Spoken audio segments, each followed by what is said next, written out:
First thing I'm going to do is go over yesterday's vote. I want to first thank everyone that helped out the vote yesterday. Supervised checklist, clerks, 100 people vote. First selectman, TJ Chase, congratulations. Budget committee for 3 years for 3, congratulations. Alan Purrington and Charles McDay. Cemetery trustee for 1 year for 1, congratulations, Kayla Cashman. Cemetery trustee for 3 years, congratulations, Charles McDay. First deputy fire chief for 3 years, congratulations, Ryan Huntoon. Library trustee for 3 years, vote for 1, congratulations, Deborah Sawyer. Moderator for 1 year, vote for 1, Kyle Smith. Planning board for 3 years, vote for 2, congratulations, Jerry D'Agostino, did I get that right? And Jacob Landry. Treasurer for 3 years, vote for 1, congratulations, Adam Hawkins. Trustee of the trust funds for 3 years, vote for 1, congratulations, Kristen Tilton. Water and Sewer Commission for 5 years, vote for 1, congratulations, William Pavino. Zoning Board of Adjustment for 3 years, vote for 2, congratulations, Stephen Ober and Deborah Wilson. For the articles of the Planning Board, Article 2 passed, Article 3 passed, Article 4 passed, Article 5 passed. Article 6 passed, Article 7 has passed, Article 8 has passed, Article 9 has passed, Article 10 failed, Article 11 has passed. Thank you again everyone that helped yesterday at voting.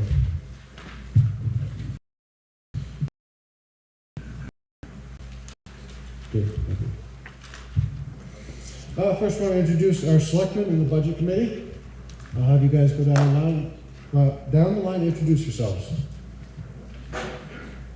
You can start. You got the microphone in your hand. Ben Drug, Budget Committee Chair. Matthew Meacham, Budget Committee. Alan Bailey, Budget Committee. Steve Ober, Budget Committee. Jamie Hummel, Budget Committee.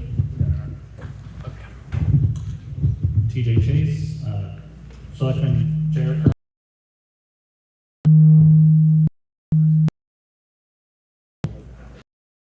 Dick Paxton, Selectman. Curtis Hopkins, Selectman. Jeremy Bourgeois, Town Administrator. Joe Hoppick, Town Council. Thank you, everyone. All right, first order of business, I had some questions about how we're going to be voting. We're going to do a verbal yes or no. If it's difficult to tell, we will move the cards unless someone makes a move for a secret ballot on any of the articles. Are there any questions?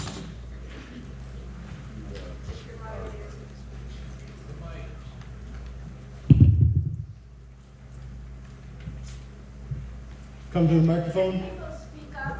Very difficult to hear. Okay, my apologies. See if I make this talk. Is that better? Yes. Okay. I just have to hold it. All right. There has been a petition for a secret ballot on Article 44. Can I have I have the secretaries of the checklist did check your registered voters. Can you please come forward? You have Ben Drug, I have William Convino, Courtney Davis, Adam Hopkins, and Mike LeClerc.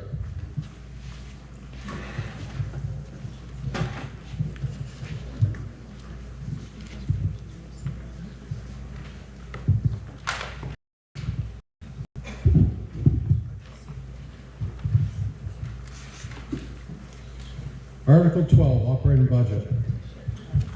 To to see if the town will vote to raise and appropriate the sum of $3,408,574 for general government operations for January 1st, 2025 to December 31st, 2025. This article does not include appropriations containing special or individual warrant articles addressed separately. Majority vote required. Some estimated tax impact. So for passes, your sum of $408,574 would have an estimated tax impact of $7.043 per thousand. The Board of Selectmen recommends this appropriation. The Budget Committee recommends this appropriation. I'm going to read the line items one by one. There is a line item for Board of Selectmen, line item for Budget Committee. I'm going to read off Board of Selectmen. Unless there's a difference, I won't read off both lines.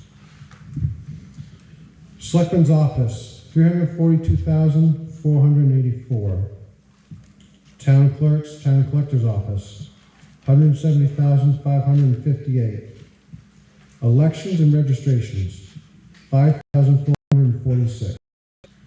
Auditor, $25,000. Legal, $25,000. Historical Society, $9,000. Planning Board,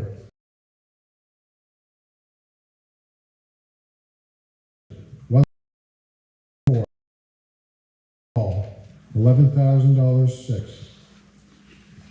Town Hall Buildings, $42,219. Cheshire Railroad Depot, $9,125. Other General Government, $20,000. Police Department, $576,608. Mr. Moderator, you did this one. I did? Which one did I skip? Regional Association. Oh, I apologize. Regional Associations, $4,148. I left off at Police Department, correct? Right. Police Revenue Offset, $29,525. Ambulance Service, $236,638. Emergency Services Building, $14,829. Fire Department, $133,427. Forest Fire Suppression, $3,844. Building Inspector, $10,000. Emergency Management, $4,298. Highway Department, $482,017. Street Lighting, $15,000.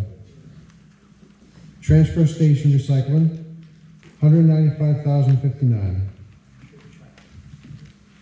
Animal Control, $3,340.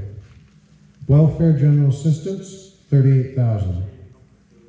Town Common, $10,350. War Memorial Recreation, $34,804. Recreation Program, $65,519. Library, $176,325. Patriotic Purposes, $800. Industrial Development, $1. Conservation Commission, $2,205. Tax Anticipation Note Interest, $40,000. Water Sewer Department, $658,128. For a total of $3,400,574. So moved. Jerry Phelps. Seconded. Claudia Cavino. 25. Moved by Gary Phelps, seconded by Bill Cavino. Any discussion?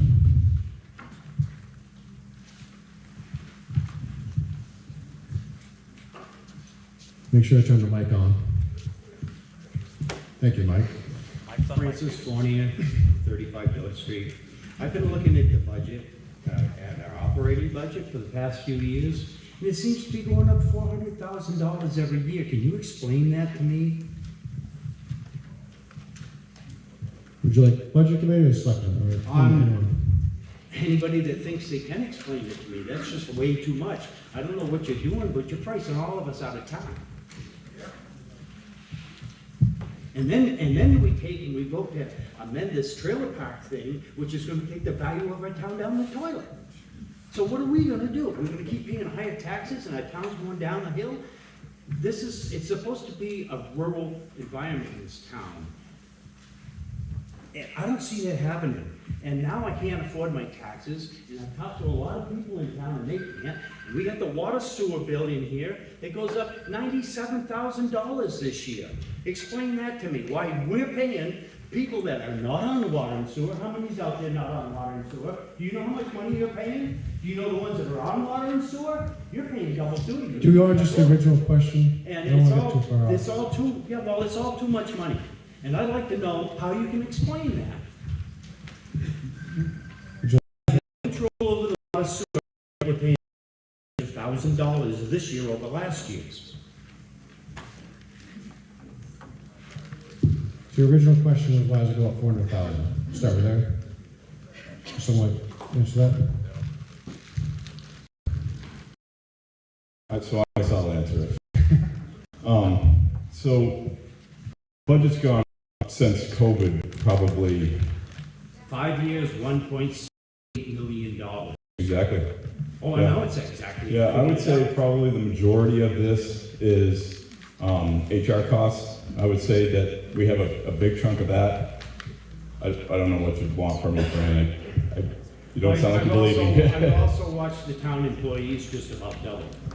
Yes, that's what I'm saying. Those are HR costs. So, yeah, so the HR costs across the board have gone up Why considerably. does it take twice as many people to run the town now as it did before?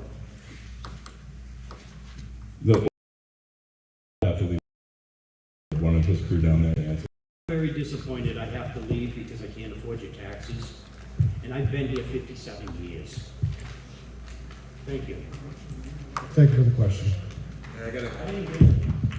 Remember to state your names. I'm gonna direct my question to the selectmen. So, that book, the independent letter said this budget doesn't reflect the true expenses of the town. There's a letter in. I can point it out to you, it's in the book. Do you know what page? I don't know, you know the book better than me. It's a letter from a certified independent person. We're gonna be here all night long, stuff.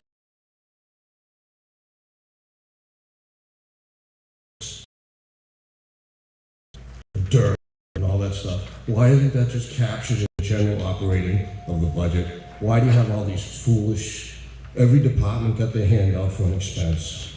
Why is it in the budget? As a general overall thing. Because all these warrant articles to me look like, I couldn't run an excavating business without an excavator. Couldn't do the highway department without dirt. But yet they're all warrant articles in the budget.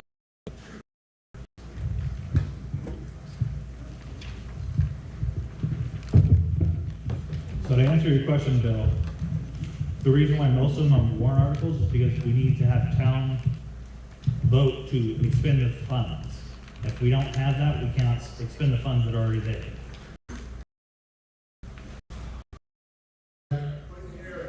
You're not in the mic. Let's try that again. So with funds that are out there already, it's already put away in the bank account, but we cannot voting for the approval. Other one again, some of them we have.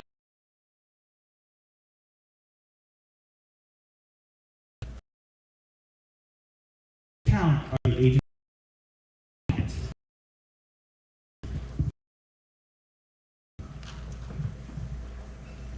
You have a question on your mic? Question should be directed to the moderator, and then I'll direct them from there. Jody McDermott, Prospect Street.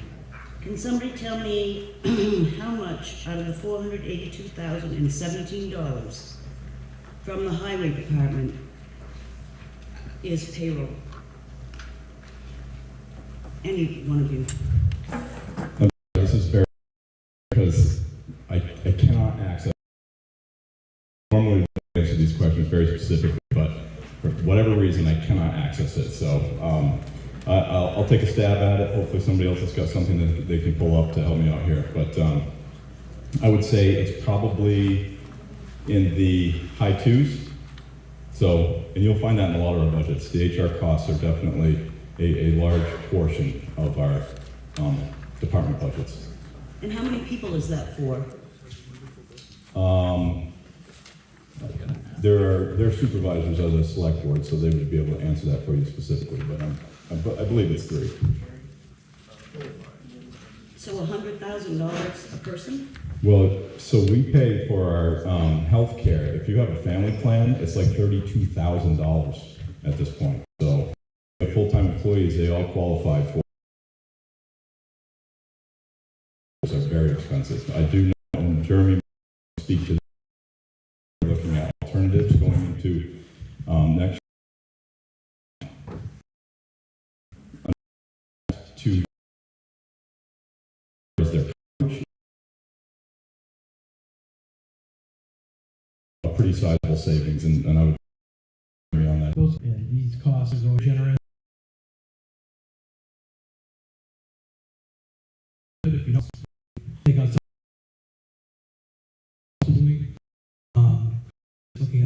looking at what those costs are. Just to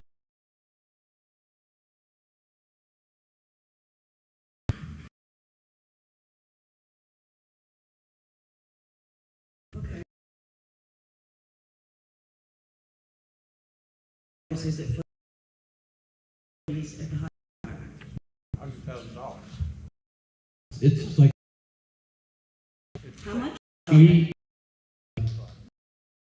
200,000 or 2,000.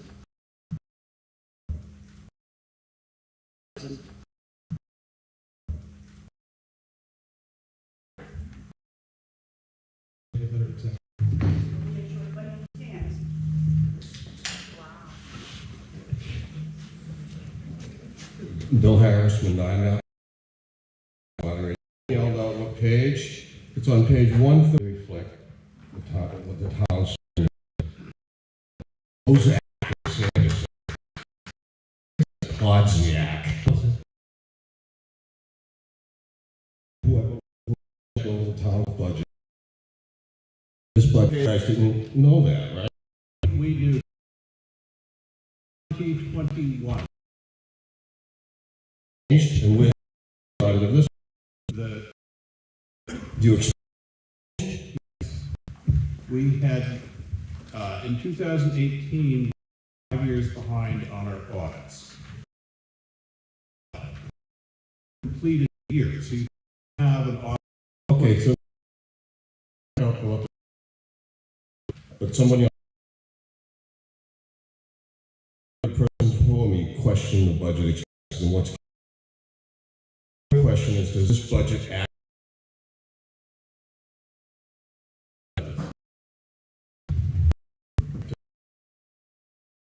Just to give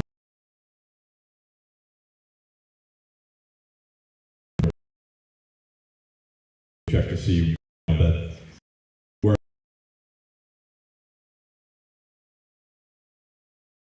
free overview, I would say this year I've seen a couple of budgets where they really punch down in, and then it makes it to the budget committee.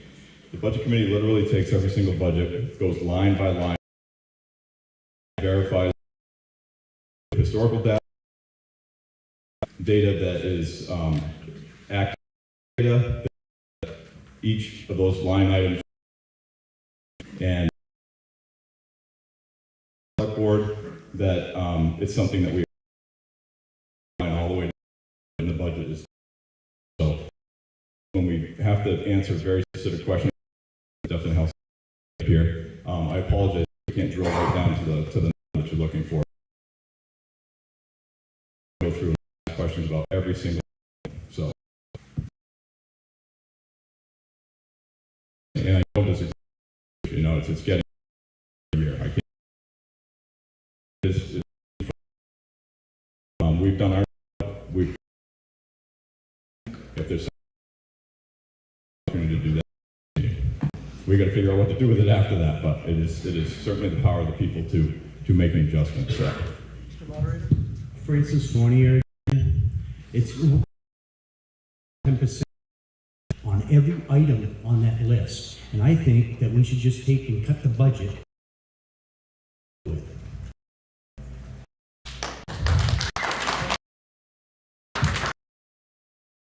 Comment? This question that you asked, so, wages, 106,500 proposed, and the health insurance line is 75,000, around under that one, and then you have retirement 25,000. That way, the labor and the wages for the highway. But back to Mr. Harris's point about the audit on page 113, that paragraph is only referring to the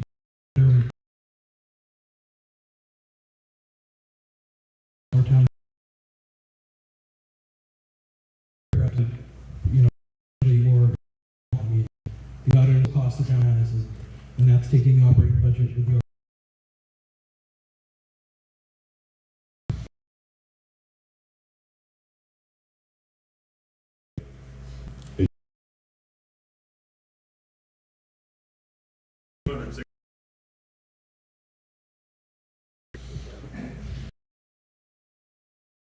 Because if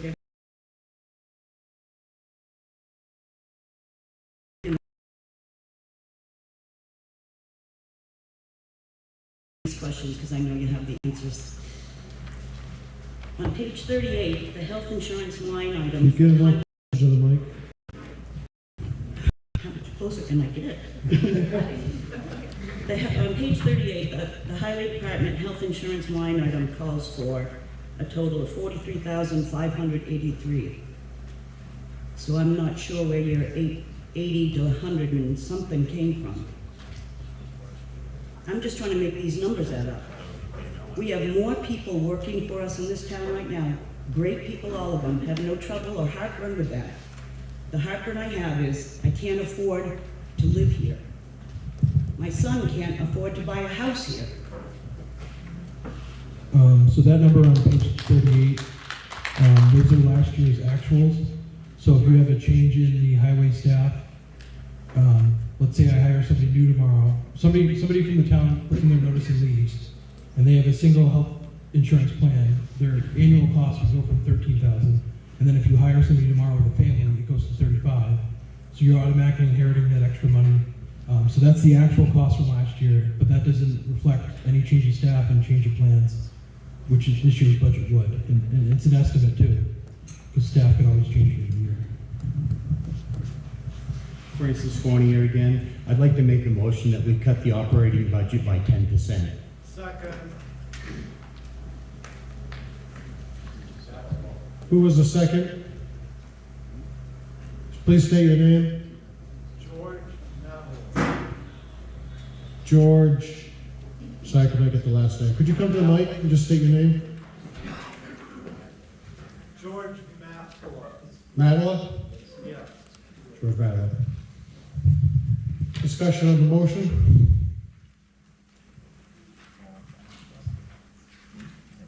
Do we have a comment from the budget committee or selectmen?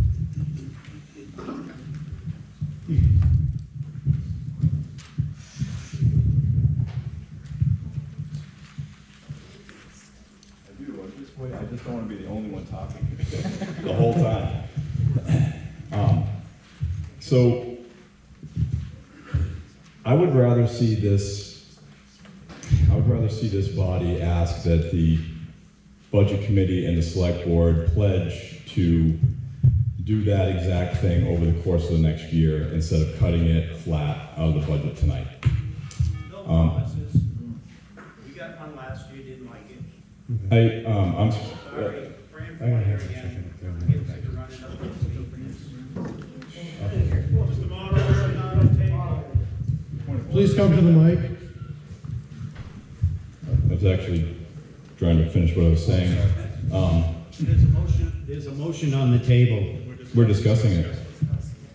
So, again, what I would ask this body to do is request a pledge, and it's going to be informal, it's not binding, but request a pledge from this group up here across the entire board, between both boards, to cut the budget 10% between now and next year, and give them the opportunity to make the adjustments within personnel, within equipment purchases, things like that across the entire budget to make that happen.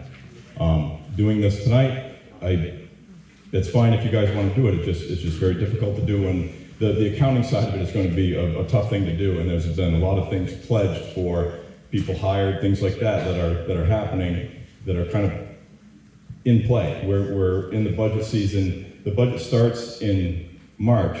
You know, we approve it, but on the operating budget, we have this weird scenario where we start spending that budget at the beginning of the year. We can make it happen. Just let me finish my thoughts here. We can make it happen, but it's just going to be a smoother transition and an easier one from a management standpoint if we did it over the course of the next year. That's just my 2 cents. I'm sorry, but I've never had promises that I could actually eat. Everybody promises, but you never get what you promise because it's not binding. Let's make this binding. Mr. Thaxton?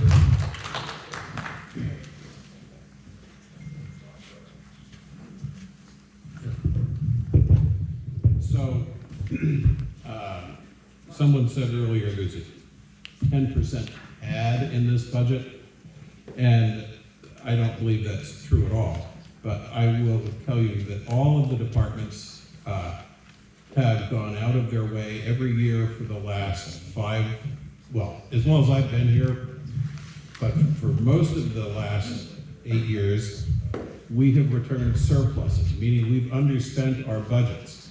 But if you don't give us the money to do the job, we don't have the opportunity to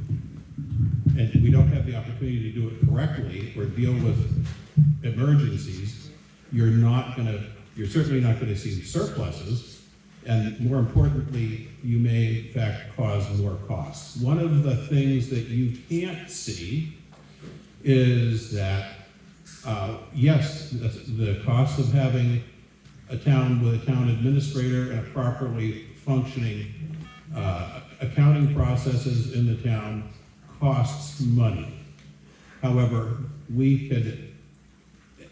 have clearly identified hundreds of thousands of dollars that we have either brought into the town or saved in expenses because we've now had 2 experienced, trained town administrators. We have fixed all kinds of problems with payroll. When I first became a selectman in March of 2018, the town was presented with almost $40,000 in penalties from the IRS and the state of New Hampshire for not properly handling its payroll. So yeah, it costs some money to pay somebody a decent wage, and our wages are not excessive when you look at them compared to other towns. As selectmen, our greatest concern is that we're going to lose people that we've now trained. We've raised them from pups, and they literally receive job offers from the city of Keene on a regular basis.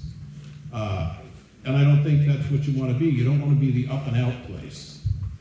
So take that into consideration that, yeah, the costs have gone up, but there's a lot of costs that you haven't, that you're not incurring because things are run much differently than they were before. And it was not working correctly. Gary Phelps, I think we should stick with this present budget. I know that, although I don't ever get into the process with these guys, but I know there's a lot of work that goes into this. If you're a committee and go there looking for money, they ask the hard questions. They have gone through this extensively. And if there was a 10% cushion built in, can that gentleman tell me what the inflation rate will be through the year? We need to keep this budget. If we don't spend it all, that's glorious. If we need it, we will have it. It is better to have it and not need it than need it and not have it. Thank you.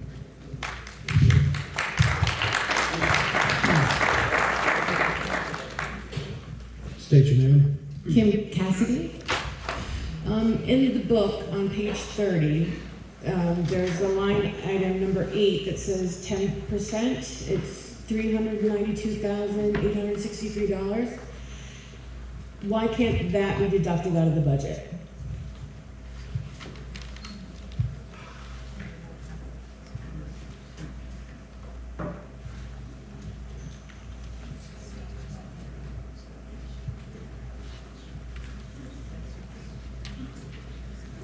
You want me to take this one too? All right. So this is a calculation for the 10% rule. That is just a figure that shows you what the threshold where if the budget committee and the select board don't agree, I'm sorry, we're having a little bit of a civics lesson on some of this stuff, and that's okay. But that's part of the struggle that we're having, is not understanding exactly how the process works. So bear with me if you know some of this already. But so the 10% rule is if the budget committee and the select board don't agree on if you look down through your warrant, you'll notice that it says recommended by the budget committee or recommended by the select board. And there are years where there's these huge expenditures that the select board is maybe recommending that the budget committee doesn't recommend. The variance between those two recommendations can't be more than this 10%. And if you approve in a budget up to that 90% of it, everything after that in the warrant would be, it would be disallowed. You wouldn't be allowed to approve that. So if you had your excavator at, let's say at the end, and that it was less than that $330,000, and that disagreement was in existence, you wouldn't be able to vote on that excavator. That would be disallowed, and you would not be able to buy that year. That's not what we have going on here. So we're largely in agreement on the entire budget, so the 10% rule doesn't even have any effect. It doesn't apply. And it's not like that's money that is used for anything. It's a calculation. I hope that makes sense.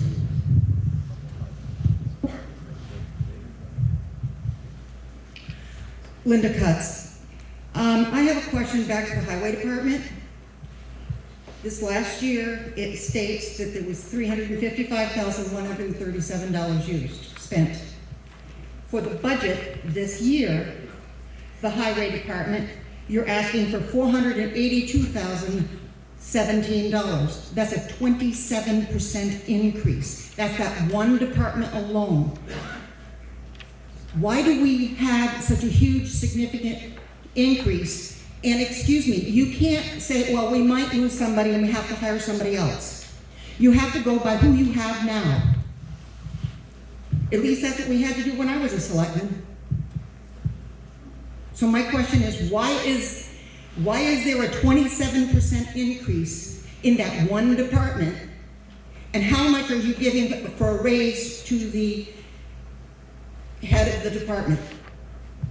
And how much did you give last year? I want to know those answers to those questions. Yep. I'm going to answer part of that question at least. So the budget for the highway department. They can't hear you out back. Speak into the mic, please. Okay, that better? Yes, it is. Okay. So the reason that the budget for the highway department has continued to increase is you're paying for things that you didn't do in the past. So we've operated the highway department for decades on the we'll do it in the future when it's cheaper theory. So here we are, it's the future.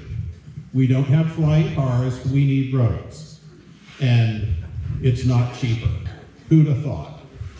So that's a big part of the reason for the increase. As to the amount of the raise that the road agent received, I don't know what it is off the top of my head. He did receive a raise that was significant as a percentage, but keep in mind, he was hired for half of what the prior road agent was getting paid. Our road agent did more. See for 55 years. If you have something, if you have a comment, please come to the mic. Yep. That way we don't have shouting, please. You ready? Bill Harris, Manhattan Street. So what pot can you find 10% out of without having a fiasco? For example, The recycle center budget went from 170, 190, something like that. And they've also opened up on Tuesdays. So if you cut back, eliminate Tuesdays, do you recover your 10%? Are there simple things you can do like that, or is it all too complicated? I'll answer that. It's not all too complicated, and I think the 10% can be done. It just, more to Dick's point, is it would be a cut. We would not do things that we needed to do. That's just what we would do. We would make decisions to not do things we needed to do. And to Linda's question, I wanted to kind of follow up on what Dick said. The increases to the way the budget committee was, it was presented to the budget committee for the road agent. The increases were significant and pre-planned. So he was bought in at a very low level, like Dick said, and they were planned out. So that's why you see a 25% increase on the first year and a 50% increase on the second year, because that's what their plan was. So that was what was explained to the budget committee, and the budget committee supported that because that's what we were told the plan was. In John's defense, I have a feeling John could probably go just about anywhere. There's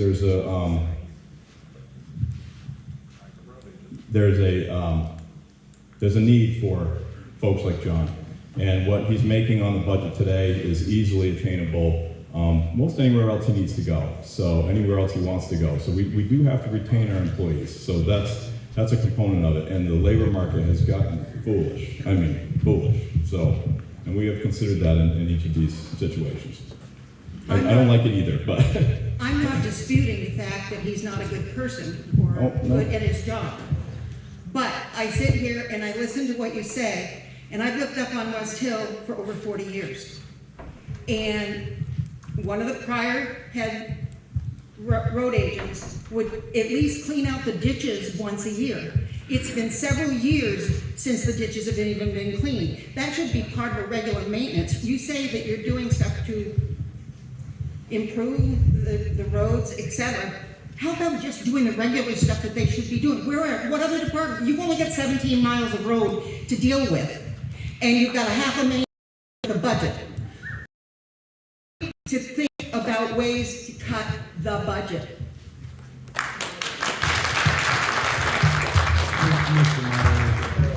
Dick. So I think you made a really good example of the situation with the roads. John's, well, let me finish. I didn't say they had. They deferred fixing them. That's how they made their budget numbers work for years. So you haven't had the ditches cleaned out on West Hill for several years. John's been the road agent for 18 months. And so here's your problem. He can't do all 17 miles of road today. He's trying to catch up. That's the problem. And you can cut it again, and you can say, well, we're not going to do it, but you're not going to get the ditches cleaned, and it's going to cost you more in the future. And the pipes that he's replaced under the roads now cost 4 or 5 times what they would have cost 5 years ago, which was 4 or 5 times what they would have cost 4 or 5 years before that. So you're not going to go get a piece of 18-inch culvert for $50 anymore. That is not the deal. I'm just pointing it out.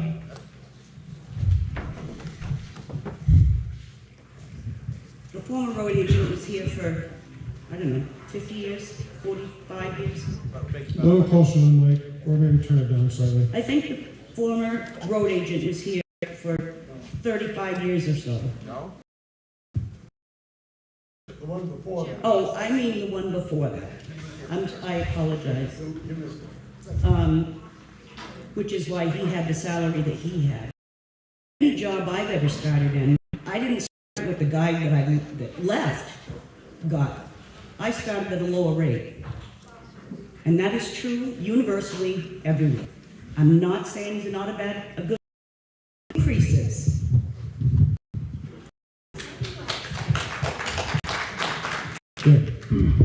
Okay, that's a nice theory, but you can't hire a road agent for 30 making what that road agent makes a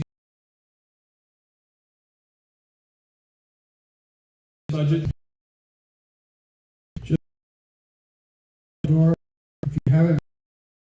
register so you get your card. So one thing that Dick has pointed out this, we can't find road agents for cheap. The biggest issue is, I know personally that John's gotten offers for $100,000 to drive a truck and he's home every night. You should go. But he loves the town, that's the problem. If he didn't love this town so much, he probably would have skipped out. But he loves the town. He came in and we offered him and I'm gonna say it, he got lowballed to be the road agent. There were other people that were asking for more than he's even getting now, who we interviewed. So we went with someone who loves the town and who cares about the town. I know everyone wants to say 10% here, cut this here, cut that there, but the cost of everything is going up in the United States. It was just announced today that they're doubling down on tariffs with Canada. Lumber, aluminum, steel, that's all going up. That's all wonderful. It doesn't solve our problem in this community. Only speak at the microphone.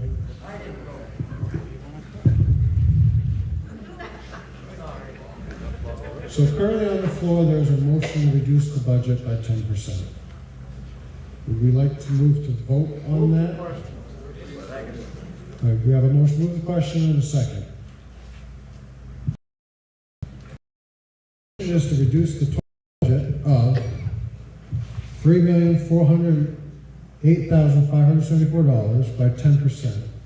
Does someone have to do the calculation? $340. Those in favor of reducing the budget by 10%, say aye. Aye. Those opposed, please say nay. Nay. The nays have it. All right. I thought we had a ballot vote, Kyle. You want to do it?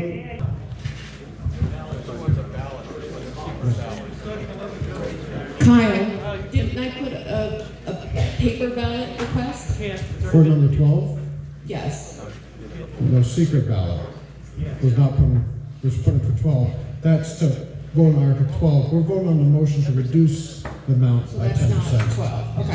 Mr. Monroe, point of order. This is your decision. You've called it. We had the vote. We need to move on. Okay. If there are other petitions, thank you. All right. So the nays have it. The budget amount stays at $3,408,574. We do have a petition by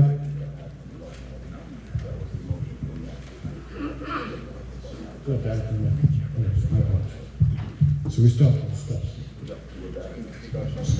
Okay, so we're back in discussion on the main budget. At the amount of $3,408,574. I move that we call the question. Second. All right, I have a motion by Dick and a second by Matt Woolley. Perfect. So, those in favor, oh, I'm sorry. I'm going to back up a second. We have a petition warrant article to go to secret ballot for Article 12. I'm going to have you guys stand up as I announce you. I have had this supervisor checklist verify you are registered voters. Kim Cassidy, Jeannie Bodrick, did I get the name right? Francis Fournier, Jody, it looks like Shatler. Apologize if I got that wrong. Are you here? Yep. And John Osterhart. Thank you. All right, so for secret ballot, we are going to go make a lines.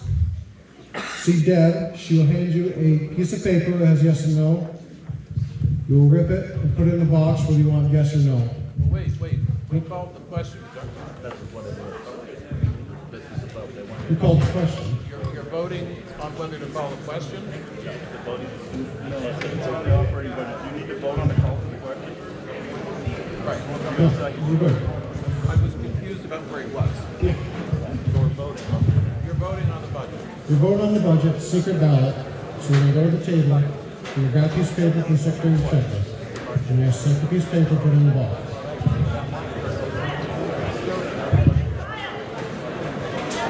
Excuse me. Yes. Sorry, Mr. Hold on a Hill, second. moderator. Excuse me. Yep. Can you clarify what the yes and the no is for everybody in the room? So if you vote yes, you are approving Article 12 of operating budget of $3,408,574. If you vote no, you are going Article 12 down of the operating budget, $3,408,574. Thank you.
Which is like, it's not as much fun!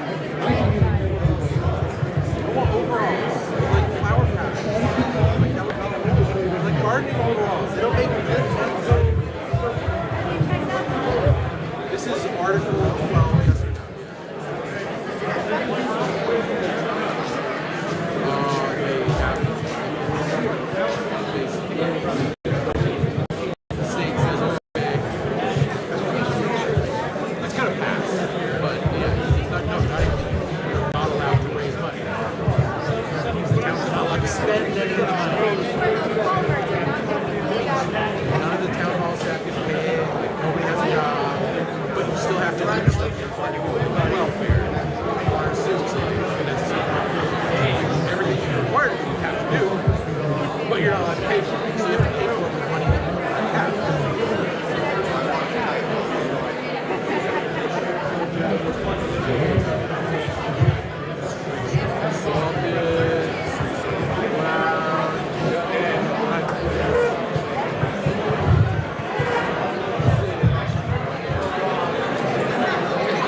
heard a show of hands, who was still in line to vote? Right, in there. Can you move to the right side? And then I can have everyone start sitting down, and then I want the volume low. We're having people with trouble here in the back, and I want to see if you kind of make a no side conversations, only speaking at the microphone.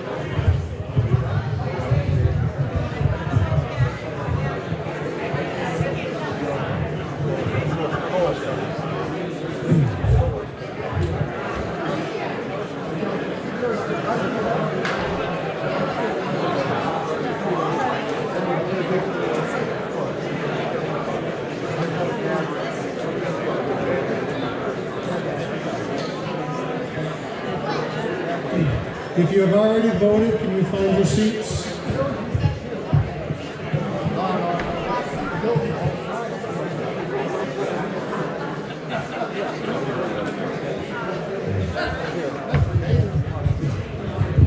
Can we get your attention, please?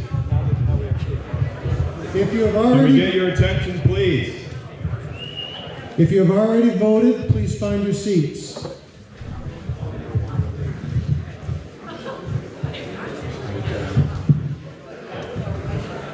Can we get your attention, please, one more time before we move on to the next? If you have voted, make your way to the seats. Please stop all side conversations. We're having trouble here in the back in the last article, so I want to try to make sure no conversations are going on unless you're at the mic or speaking on the mic. We're going to try to have some enforcement on that. So obviously we have almost 30 plus articles, so I'm going to start. Once we get a few minutes, I'm going to start probably reading Article 13, and then while they count, they're going to count while we're reading Article 13. I did have a lady in the back say she had trouble hearing on the way back. I've told her to try to wave to me if she's having trouble again. And there are more seats in the front if anyone wants to move forward. Point of order, Mr. Moderator. Make a motion that we move Article 44 to act on next in front of Article 13. Is that correct? Second.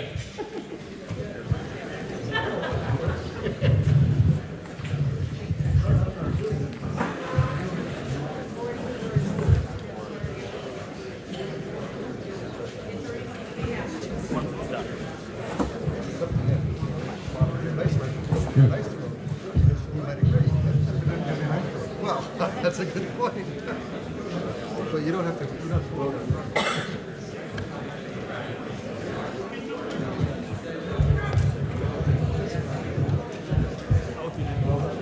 Has everyone finished voting?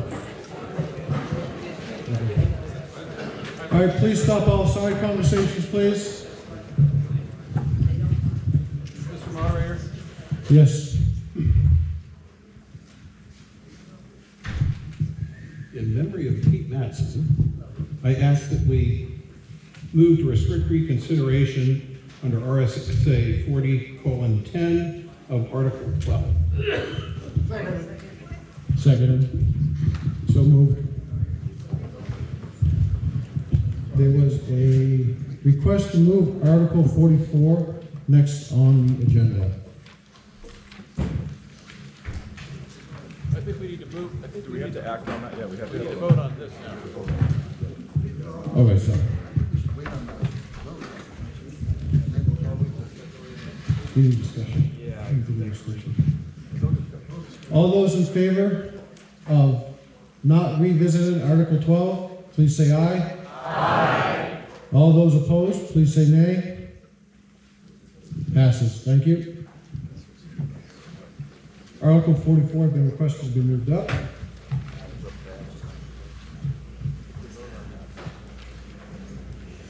Article 44, Water and Sewer Commission petition to warrant article. Shall the town vote to transfer all powers and duties of the Water Commission granted by town meeting vote of 1915, Article 15, back to the Troy Board of Selectmen? The vote of 1915 allowed the town to place the direction of said waterworks in the Board of Water Commissioners for the more convenient management of said waterworks. The Water and Sewer Commission has a long history of failure evidenced by the taxpayers paying perpetual bonds on system improvements that do not outlast said payments. The taxpayers who do not enjoy the benefits of the system pay for the lion's share of system costs due to their long history of mismanagement and lack of oversight. Ratepayers have been subject to devastating rate increases, and the system remains out of compliance with state law. The Water and Sewer Commission maintains that it is a separate legal entity, not under the oversight of the Board of Selectmen, and therefore the only oversight is by the voters at town meeting. You guys.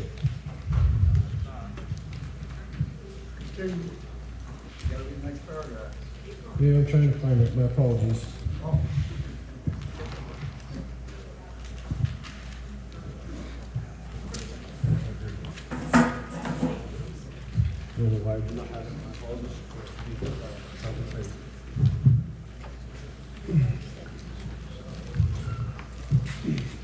The current litigation has been exasperated by the Commission through the cost of said litigation will be borne exclusively by the taxpayers of Troy. The Commission was created by a vote of town meeting, and the Commission can be abolished by a vote of town meeting. Majority vote required. Has been moved and seconded. Mr. Moderator, Yes. I'd like to make a motion to amend this article to delete everything after the word selectmen. So the article would read,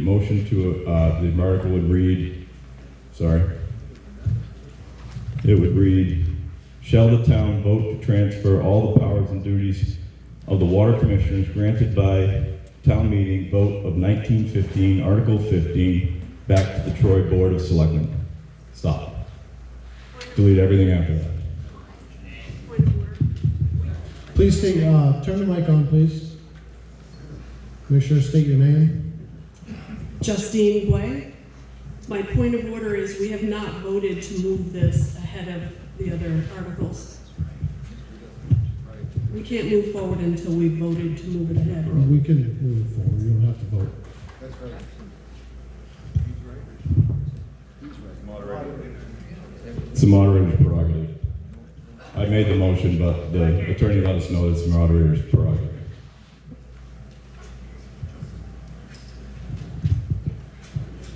Is there discussion on Ben's comment? There's a motion on the floor. That is second. Who seconded? Can you just state your name? Michael Clark.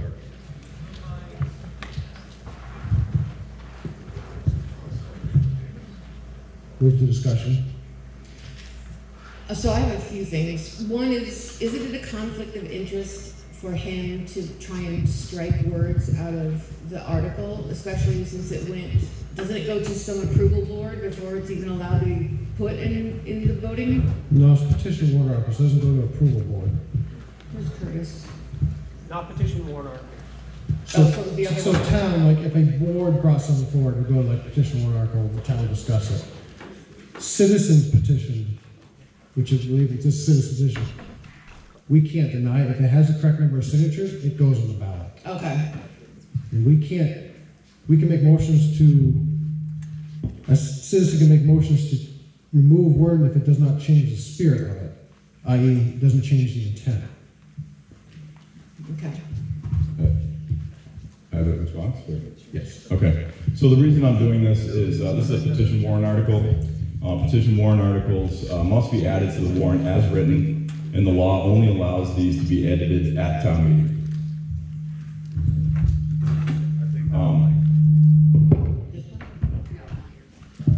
So this was understood by the lead petitioner of this article. He used this law to peddle propaganda inside our town report. This first sentence is the warrant article. The rest is opinion and false information, and it would be inappropriate to leave this in the minutes as part of the permanent record in next year's town report. If you want to opine about articles, please do so outside of official documents or here on the floor of town meeting. That was the point of that. The very first line is the article. That serves to do what it is you're trying to do. If you want to say all those other things and you want to have a debate about them, do them at the mic, and we'll talk about it and refute whatever there is to say about that. Okay, so I have two other things, kind of want to address the town as well. One is, I'm not talking to you. So anyway, can you? You have to address the moderators, what he's saying. Okay, well, people are listening, so anywho. Why does the Water and Sewer Board bill all the town buildings, like the depot and Kimball Hall and the library, for water and sewer, but don't bill themselves? And isn't that double dipping? So I'm not on the water, but I'm having to pay for water and sewer for all of those buildings, no? So point of order, moderator, Mr. Moderator, we're discussing the removal of the language. Well, he is correct. So discussion at the moment is about what he's trying to remove. It's not issues with. Okay, so when can I bill. repeat that question? After you make this vote? Probably, it's not, problem is, we're talking about removing the water. You probably have to just vote. The amendment needs to be voted on before we deal with the article. So If you want to discuss the article, we need to vote on the Okay. amendment. All right. So if you want, we can move to vote on it so you get to discussion on the article as it is. Right, I thought that's what we were talking about. No, we're talking about right now the motion before by Ben and seconded to remove all the verbiage after the Board of Selectmen. Francis Fournier, Dorset Street. Hey, I'm on the understanding that the DRA actually comes in and checks all these warrant articles and makes sure they're proper before they go in the book. Therefore, they've already been gone through. Again, citizen petitions have to be put in as they're written because it's a citizen. So town one gets DRA approval, but before town meeting here, we cannot change a word of a citizen's petition. So that, this would not have DRA oversight, because it's not a town put forth one. Move to question? Sorry, Jerry? Sorry, just to clarify what the moderator says, so the way the process works is the entire warrant is submitted to DRA and they will go article by article and give you comments. And anything involving money, they will give feedback if something doesn't satisfy their rules of the law. For an article like this, what was said earlier, it's petitioned. The law only allows for grammatical changes. You can't change anything else in it. And what happens is we get a petition article with a list of signatures. I submit it to the town clerk, and she verifies that everybody on that list, or at least the amount required to make it legal and valid, is met. And she gives it back to me once that is correct, and it goes on the ballot as is. So DRA will put a comment in for any petition article that it's outside of their purview and to contact your town council, which we normally do, but again, your hands are pretty tight on this, and it's put on the ballot as received. Just one added point to that, if it were a completely illegal article that came in by petition and we approved it here at town meeting, the DRA then might likely disallow it after the fact. I'm not saying that that's true about this particular article, but that would be how a petition article might be affected by the DRA. It would be after the fact. It would be called disallowed. Move to question. All those in favor of striking the verbiage after the words Troy Board of Selectmen, say aye. Aye. All those opposed to removing the verbiage after the Troy Board of Selectmen, please say nay. Nay. The ayes have it. Article 44. Move to discussion on the article itself. Can you hear me in the back, everyone? Okay. If you're having trouble, just try to wave your hands. I'll try to keep an eye out, try to make sure everyone speaks up. My name is Victoria Hawkins. It does. It sounds really loud here. Back there, it's probably quiet. We apologize. I was at the recent meeting where the candidates were introducing themselves a couple of weeks ago. And correct me if I'm wrong, but my recollection is when discussing this particular matter, the question was asked, you know, what if we do eliminate the Water and Sewer Commission? And the response was that the selectmen in turn would turn it over to a state or some other organization which would increase the cost because of this third-party involvement.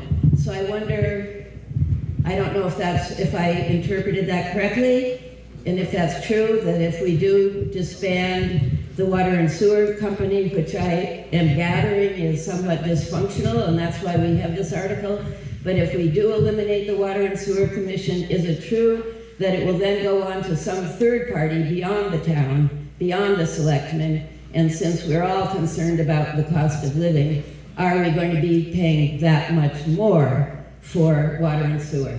Thank you. Dick?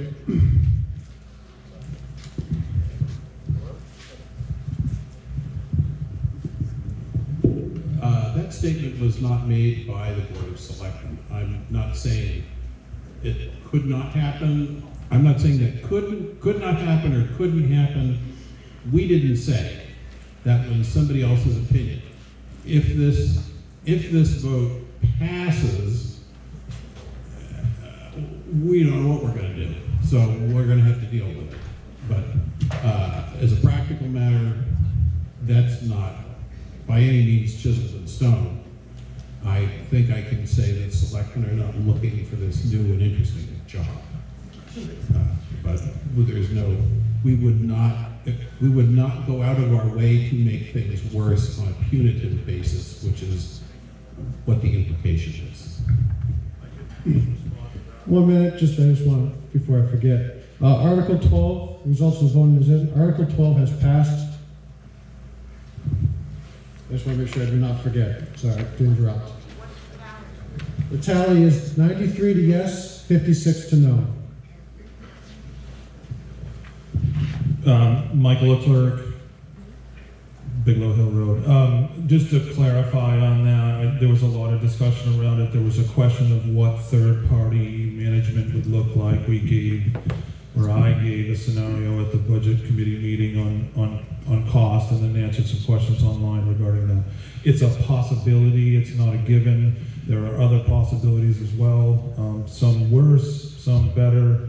I think the commission itself is really the way to keep costs down. As hard as that is to believe at times, if you were to hire a third party who didn't care about the town, they would have every right to come in and just give you the Cadillac when maybe we need to move up to the Cadillac and not just buy it right out of the gate. Ben? So, I just want to correct Dick. I don't know if you don't remember, but TJ did actually say that at the candidates night. So the woman, I'm sorry, I forgot her name, but she did hear that correctly. And it is a distinct possibility. But one of the things that regarding that and what the select board has to do when this lands in their lap is, first of all, they stated multiple times. They stated this last year. Dick just stated it again. They stated at 2 other meetings in between then. That this is not a job that they want. In reality, they don't have time for this. The job of the select board and the Water Sewer Commission is currently being done by 8 people for very short money. So we are the cheapest workers in town, I can promise you that. This year alone, it's taken nearly 500 man hours in the Water Sewer Commission and 300 man hours in the select board to do the job, do separate jobs. We're 500 hours on the Water Sewer Commission, and they're that many on the select board. We do a pretty much an equal number. They have 3 people, we have 5, so that's why the numbers look different. So we spend about the same amount of time working individually. They would have to more than double their meetings to accomplish this. This doesn't even include all the stuff that we do in between the meetings. Communicating with state engineers, supporting staff, drafting policies, reviewing contracts, and recommendations from our management staff. It just, what sense does it make to fire the cheapest people you have that are is equally dedicated as anybody else in this, and then handing it over to the select board and forcing them in a position that they're going to be understaffed from a management standpoint or from a board member standpoint? I don't understand what the what the outcome of this is, what's the benefit of this. So, and you can see that the stress from moving all of those hours onto the select board is going to be untenable. So it cannot improve. There's no way it can improve by moving it to the select board. So I'm sure there's more questions and comments, but I'll have responses to those, but that's for that one. Kitty Cassidy again. Well, you stood here a year ago and said, give you a year and you would make it better, but you're asking us for another, I don't know, $550,000 or something, or whatever. But anyway, my first question, the first question that I had before, why does the Water and Sewer Board charge water and sewer to the town buildings, but not to the water and sewer building? If you're gonna answer, Courtney, go on the mic, please, so everyone can hear. Courtney Davis, the facilities on the well. But isn't it, what about flushing the toilet? Is that part of the well? Yeah. Okay, so you're on septic too? No. Okay. Well, so why are the buildings being charged in town? Okay. All right, so when the water leaves the ground, it's treated, and when the water comes to the plant, we treat it. So it's an expense to the plant, no matter who uses it. The reason we bill them is so that taxpayers can share that burden. If we didn't, we'd have to bill strictly the ratepayers for all the town buildings and for all the employees to use the bathroom and wash their hands. So my question back would be, why would we not bill everyone in town for town buildings and town employees? And why do you feel that we should bill just 476 users for that when the whole town enjoys those? I thought you guys... It's a cost to the facility, whether it's billed or not. So if we don't bill it to everyone, only the ratepayers pay. But didn't you say that anyone that's not on the water and sewer was not having to pay for this last year? Because that means that we are paying for it, right? If we're not on it. Yeah. So we are having to pay for it even though I don't use it at all. I think I just answered it. Everybody in town is paying for water and sewer for the town employees to use. I don't know if I can say it a better way. It's for the benefit of the town. We all use the building. We all enjoy the work that they do. We give them a place to go to the bathroom and wash their hands. Ben. So, do we have, I've been called on, were you up first? Okay. All right, so just to give a little history on this as well. So the reason we started doing this was twofold. I swear I've written this down, and we talked about it at the budget hearing, and I've explained this multiple times, but there's two things going on at the same time.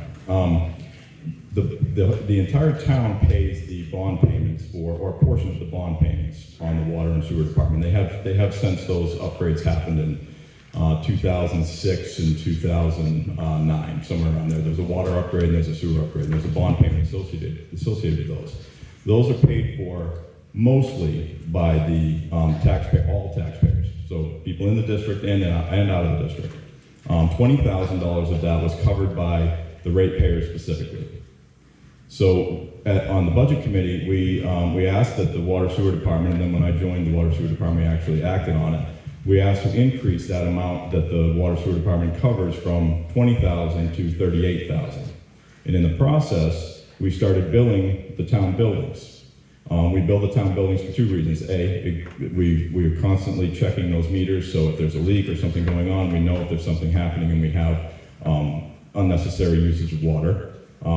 We're charging Mike, I don't want to re-explain what Mike just said, but those are town buildings, and those are, that's accessible by everybody in the town, not just the people in the district.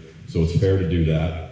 And the difference between when we increased the amount of bond payment that the ratepayers paid and when we started charging a rate at the town buildings, there was a net increase back to the taxpayers during this decision of $10,000. So they started paying about $18,000 more. The water sewer department started paying $18,000 more towards the bond, so those ratepayers started paying that. And in return, we started receiving rents in the tune of about $9,000 or about $8,000, somewhere around there. So there's about a $10,000 kickback to the taxpayers in the process of doing that. So this actually got better for the taxpayers than it's ever been when we did that, and the complaints got worse. So, Dick, you were next. Well, I didn't follow all that, but I'm sure it's right. I hear a more fundamental question coming from Ms. Cassidy, which is, why as a non-user do I have to pay for users? And my answer to that is, at some point, as a community, you have to decide whether you want to pay for things for the common good. So I haven't ridden in an ambulance recently. It's almost 50 years since I've ridden in an ambulance, and I'd like to keep it that way. But I think it's a good thing that we have an ambulance service in this town. My house hasn't caught on fire in 29 years, but 29 years ago it did. And I was very happy to have a fire department, but I don't normally use fire departments.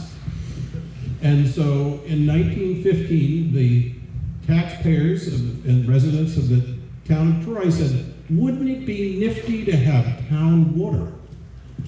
And so we have a waterworks.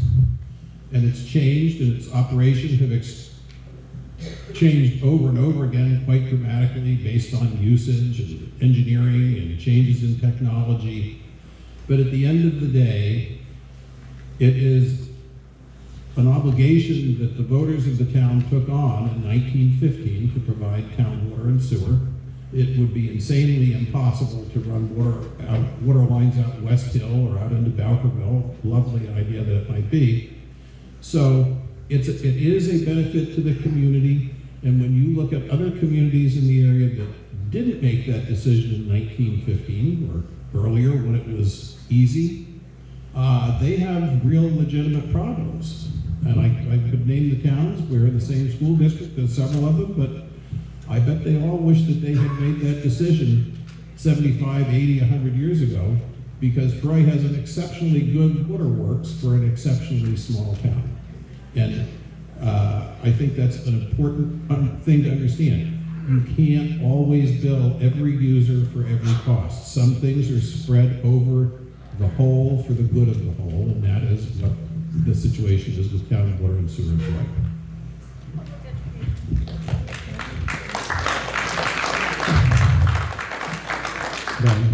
So just to add to Dick's comment there, so we were just looking at some town reports from early 80s, I believe, and when the sewer system was put online, it was 1982. So in 1982, I think we were looking at the funding for it right before that. So when you look at the breakdown of the funding on this, it was 20% state, 75% federal, 5% town.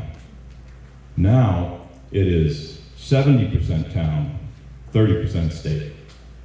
And the costs, obviously since 1980, it's not even worth trying to do the calculation on that, but the costs have gone through the roof. To give you an idea, we actually just talked about this at the meeting the other night.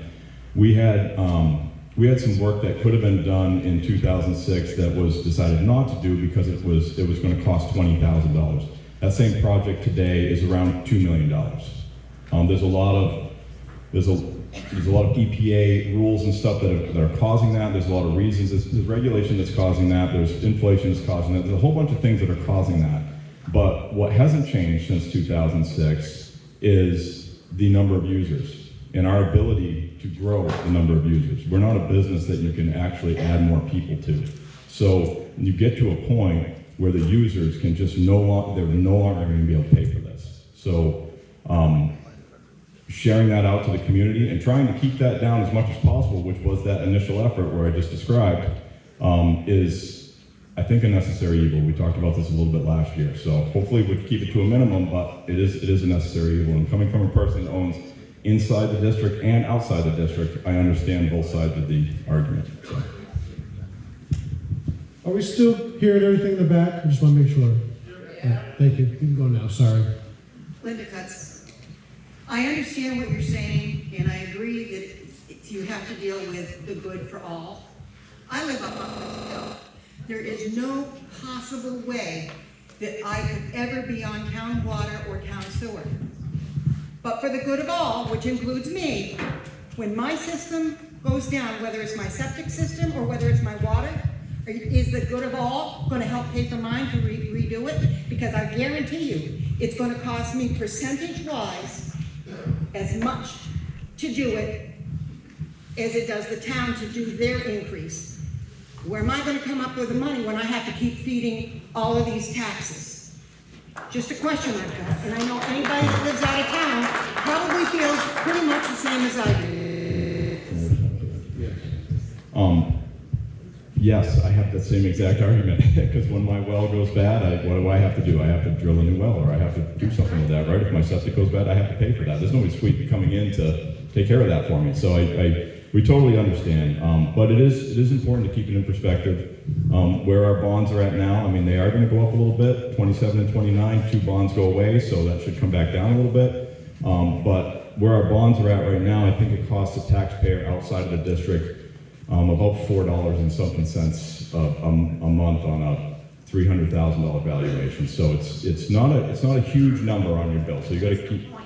No, I know. I get it. You know, I mean, when we're going back to the, you know, trying to do the good for all, yeah, that's the part that we're talking about. So just to keep it in perspective. I'm not discrediting your point. It's just to help keep it in perspective. That's all.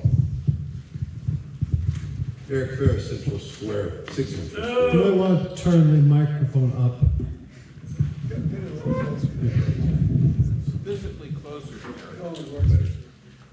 Should you give it a shot? I just want to make sure back here, sorry. My question is for, I guess, the Water and Sewer Commissioners maybe here. Hello? Okay. There we go, thank you. What can possibly stop the rise in rates that have been experienced for the last couple of years moving forward? Manpower at the Water and Sewer Commission at this point, pardon me, the Water and Sewer Department, is I believe less than half of what the state requires. Current labor costs are $200,000 approximately. If you added even a similar number of people, where does that money come from? Let's call it 33% increase in labor. Is that just going to add to the ratepayers' bills? Who wants this question? Me? I'll take it. I can start. So I think in a post you had made, you brought up that I believe a state agency said 7 people. I'm not really sure where you got that. In March of 2024, we received a letter from DES stating that 2 operators were required for sewer. The fact that we also handle water said it was likely that we may need up to 2 more. So that would be a total of 4.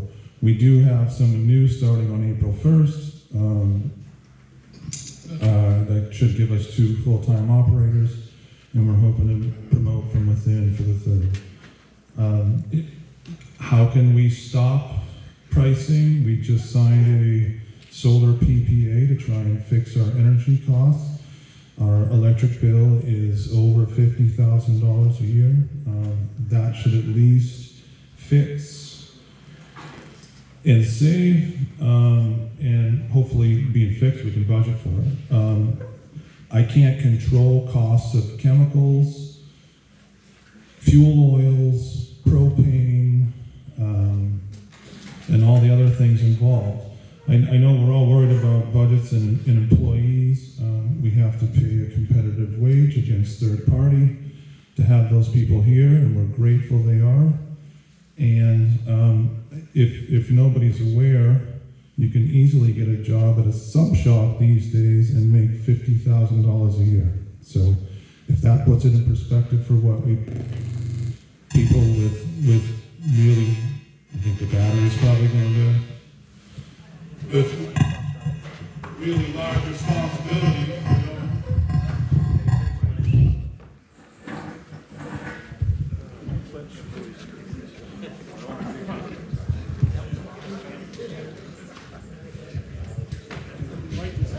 So, I mean, realistically, we can't control the price on anything. So I don't, you know, it's kind of a loaded question. I can't control outside forces. I was going to add to it. So that only leaves adding revenue. Would that be a reasonable statement to the Water Sewer Commission? So, I don't understand what the question is. Is the revenue, is the cost going to go up as the expenses go up? Is that what you're asking? No.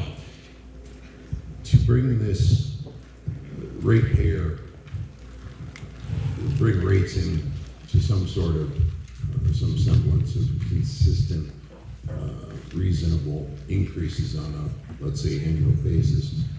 You can cut costs or you can add revenue. There's really nothing else. Is that a fair statement? And I guess I'm asking you. Oh, okay. Well, I mean, without getting into GAAP, yeah, it's when costs go up, the rate goes up. Basic accounting function. So where does revenue come from other than ratepayers and taxpayers moving forward? From ratepayers and taxpayers. So should they expect 42% increases annually? 42%, is that what you said? I think that's what was reported for coming up very shortly, a 42% increase to ratepayers, right? I believe that was 42%. That's what I was told. Or told by who? Well, it was at a meeting. At what meeting? Yeah. And the number. Try to keep it back and forth, down. Just answer a question, ask a question. Because I reminder when we have 30 articles. I don't want to rush stuff, but keep in mind the back and forth takes away from time. I believe Selectman Chassis actually said that the department is required to have 7 employees. Am I incorrect? I looked at that. Last meeting I attended was 6. 6. Costs. The point is costs. Sorry. Speak up! So last I heard was 6. TJ said 6 for those who don't hear in the back. I'm sorry, we're short one microphone at the moment. I guess the question now is it 4 or is it 6? So, Just quickly, I have a letter from DES, if anybody would like to see it, that says 4. So I don't know where 6 came from. I know we talked about a lot of different things and how we could do part-timers and that to try and keep costs down. But it said likely 4. That doesn't even mean 4, but I'm going to try. Get the letter. Then, so we got to get to a couple of things here. This is, yeah, I apologize in advance for this, but 46%. Where did that come from? Whatever. Right? Whatever. But I mean, it's 42, 52, 72. It's a made-up number. It's Fugazi. Like, where did this come from? Okay. And the six employees, where did that come from? We have public meetings to talk about these things. This information came out of, sorry TJ to throw you under the bus, but it came out of a selectman's mouth during a private meeting, and now it's being presented here as facts to the rest of you people. This is craziness.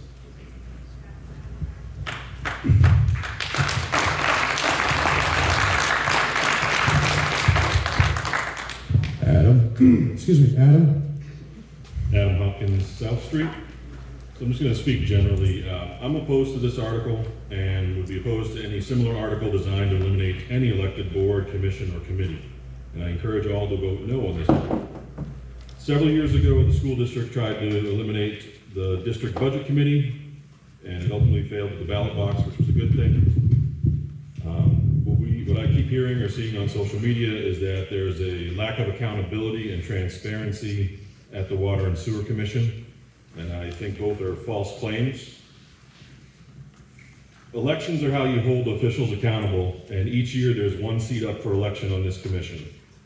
In fact, in 2023, there were 3 seats up for election. In 2024, there was 1, and in 2025, there was 1. So the voters have had 5 chances in the last 24 months to elect different commissioners. The group advocating for this article are trying to get their way through eliminating the commission after failing to convince fellow voters to vote for different candidates. As for transparency, this commission has held approximately 70 to 75 public meetings in the last 3 years, along with multiple public hearings and public information sessions. We've sent out multiple press releases and articles to the Troy Communicator and Troy Town News, updating townspeople on department plans and progress. Our public meetings average over 3 hours in length, and the meetings are nearly always live streamed, along with keeping very detailed minutes which are available on the town website for public review. There have been several open public meetings with engineers and state officials throughout the last 2 years to discuss our options, best for the system and the town. The group advocating for this article dismiss all of these means for staying informed about what is happening and instead expect the commissioners to join and respond in multiple social media pages to any and all comments. Last time I checked, there are currently 6 pages for the town of Troy. Some of these pages and people have actually blocked or banned commissioners from participating, and then complain that they're not responding. While social media can be a useful tool for getting information out and for townspeople to communicate with each other about events, it's not well suited for running effective public meetings. Public comments are also accepted at the first meeting of the month and can be emailed in if you can't make a meeting. Once again, I ask that you vote no on this article.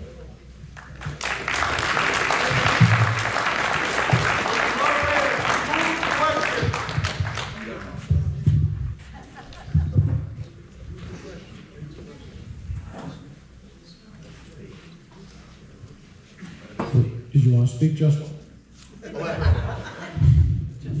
Justine Guay.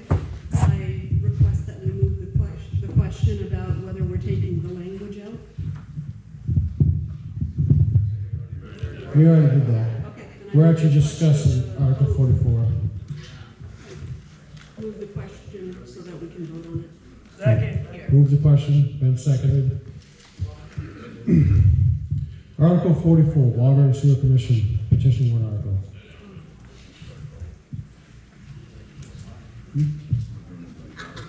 Yes. So this will be by ballot vote. Voting yes on Article 44 will transfer the powers and duties of the Water Commissioner granted by a town meeting vote of 1915 back to the Troy Board of Selectmen. Voting no will leave the Water Commission in control of themselves. So go ballot vote. When you go up to the table, please make sure you have your blue note card with you so we know you're a registered voter. Yep, make sure you bring your blue card up, please.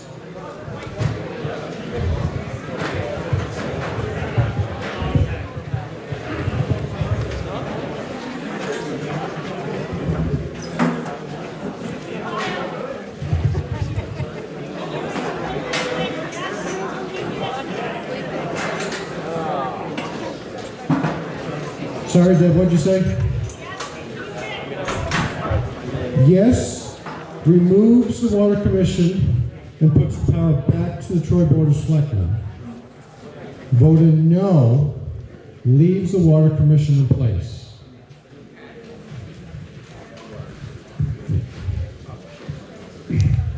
Again, Article 44. Voted yes removes the Water Commission and puts the power back to the Troy Board of Selectmen. Voted no on Article 44. leaves the Water Commission in place.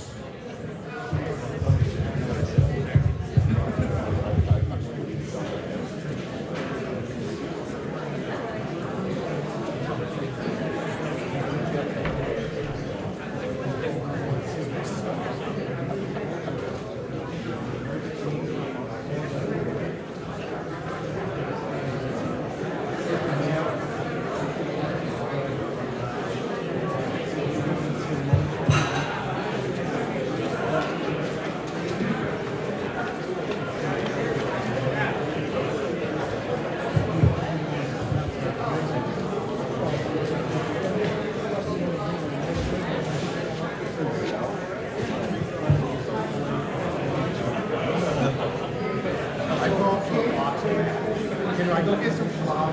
Just have it right here. I can't believe it. Not this one. Wicked. Very all you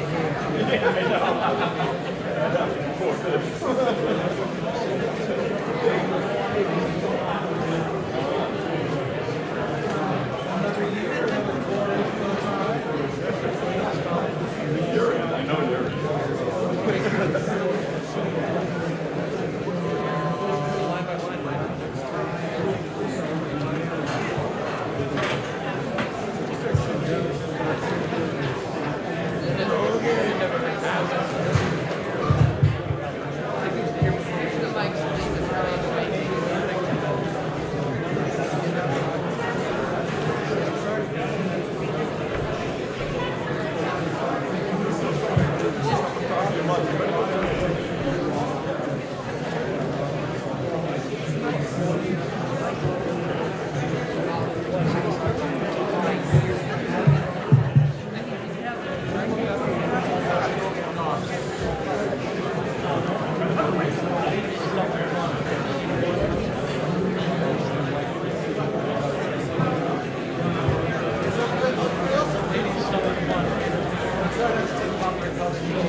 Article 44.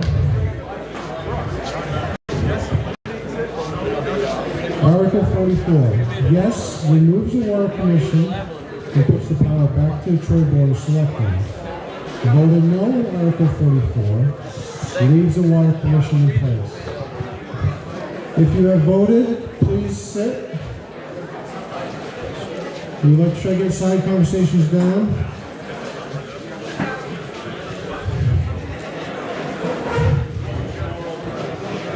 If you have voted, can you please sit down? Everybody find your seats.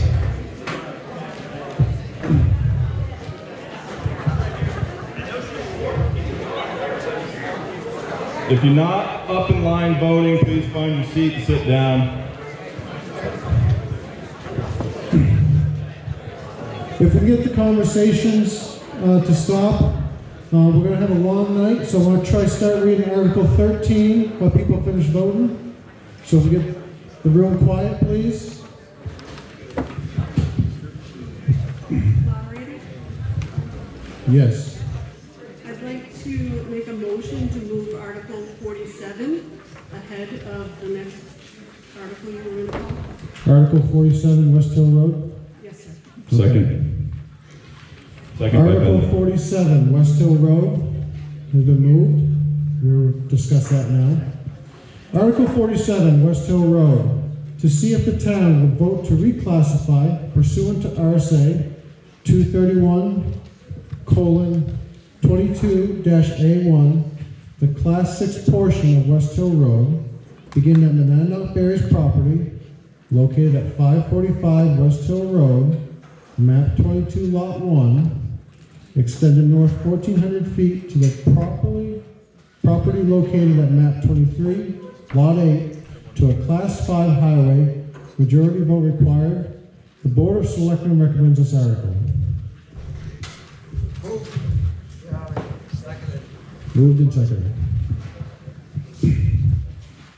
Any discussion? Article 47 is tied to Article 46. If we're going to move one, we should move both. Okay. Does it matter one before the other? Okay. So we'll do 46 after 47. I got a question. Oh, sorry. Go ahead. Why? Did you turn the mic on? No, I didn't. I touched it, it break. Why? It doesn't tell us why this is being answered. Dick, would you like to answer?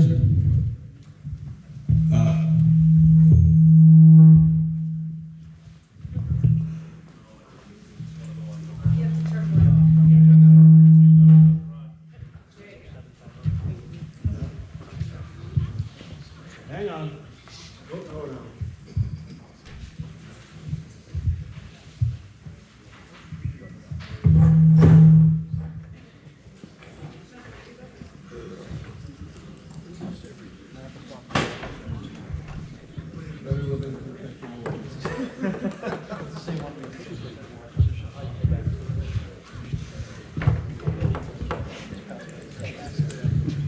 We're going to try to see if we get rid of that.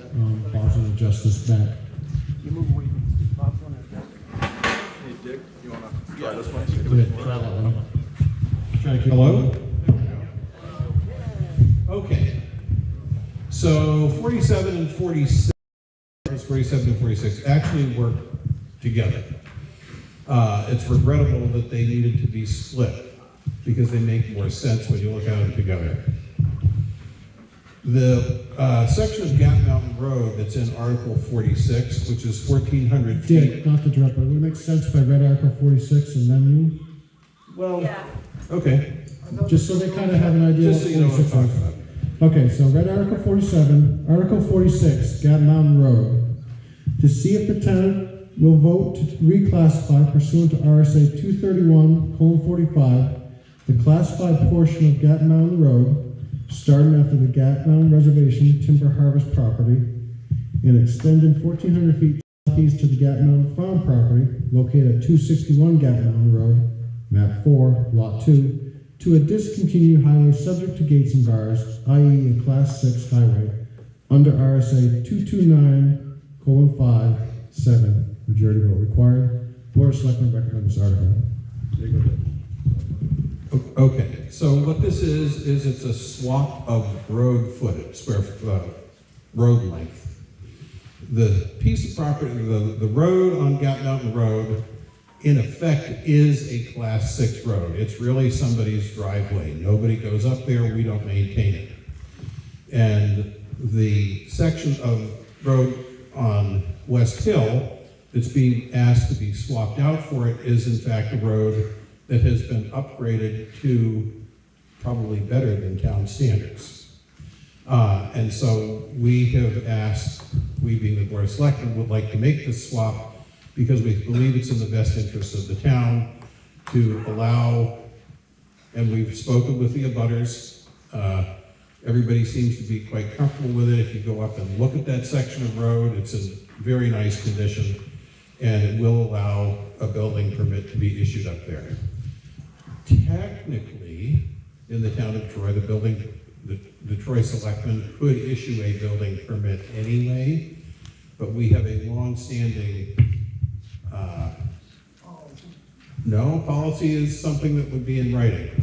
We have a long-standing practice and tradition of not issuing building permits anymore on class 6 roads.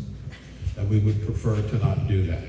But we believe it would be reasonable and equitable for the people who live up there to be allowed to be issued a building permit. And the principal concern would be the blueberry farm. And we met with and talked to the Levicks who own the blueberry farm extensively over the last 8 months about this, and they seem to be very comfortable with it. So actually they benefited by having a much improved road up there at somebody else's expense. So we basically get a road at zero cost. Now, the other thing to consider with this is,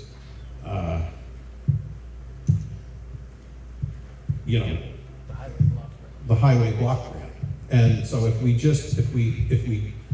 didn't approve this, but then we go back and approve 46, we actually lose money. In our earlier discussion on Article 12, we didn't talk about offsetting revenues. So when you look at the cost to operate the highway department, we actually get a substantial amount of money that we're reimbursed because of how many miles of road we have. The same thing is true for the water and sewer department. We have a $500,000 budget for the water and sewer department, but you're not looking at the revenues they bring in. So that's another thing you need to keep in mind. Almost all of the departments have some kind of offsetting revenue someplace. But on the specific question here, the reason the selectmen endorsed this is we felt it was reasonable and it is beneficial to the town and it actually serves to improve our tax base. Thank you.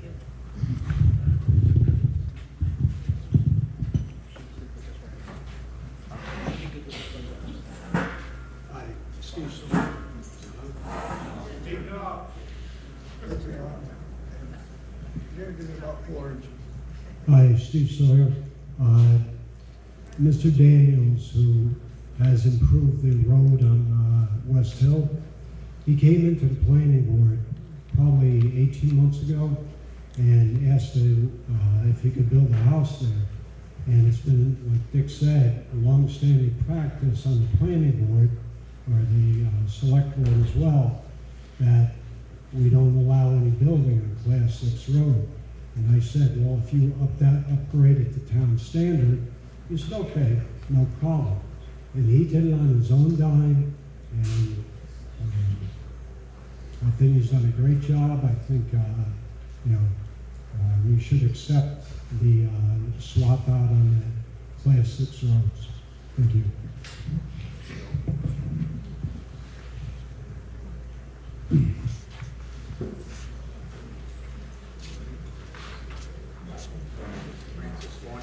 Shut off. Sorry, I got shut off. Francis Warnier, I have two issues. One I like, it makes a permanent exit for West Hill. The other one I don't like is when we take over that 1,400 You need to speak up, people in the back are having trouble hearing. When we take over that 1,400 feet of road, we now have to maintain that forever. Now we're getting rid of 1,400 feet of road, which is a positive thing for us, and we've got trouble with money, so why would we take over another piece of road that we're gonna maintain for the rest of our life? Because the tax value is probably not gonna be as good as you think. 1 or 2 kids up there is gonna take care of that and it balance it out to zero. Ben? So just to reiterate what Dick said, if you, the block grant is predicated on the miles of road that we have, and if you get rid of a section of road and you lose some of your block grant, there goes some of the money to maintain the rest of the road. So you really haven't gained anything by getting rid of that piece of road, based on the way Dick describes it, so. Justine Guay. I'm in support of this article. We're still getting the same money from the highway block grant, so we're not losing anything. And it's a benefit to the town by getting 3 more residents up there that are going to be built. At least that's what the Daniels have told me. So that's more tax revenue for our town. So it's a positive. I would ask that we move the question. Second. Let's move the question and Article. John, do you want to speak? This is our highway. John Coons, Richmond Road. So the way the grant money works is you get a certain amount for every mile of road and $13 per resident in town. So with no residents up on Gavin Mountain Road past that point, we're not getting any extra money. If we accept West Hill, with more houses going in, we're gonna get more road money in further years. Ben moved the question, seconded. Article 47 does have a petition to be a secret ballot. Can I speak to this, please? Yes.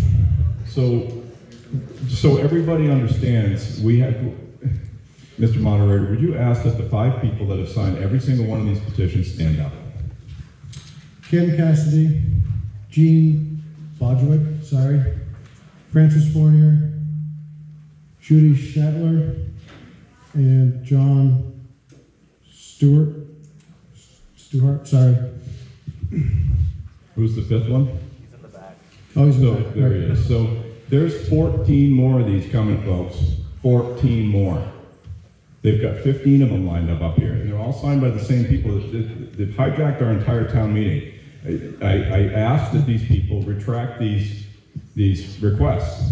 It makes sense on some articles, but this is just some sort of protest in our town meeting. I don't understand what's going on. They have the opportunity right now to come up and retract these petitions, and I ask that they do that.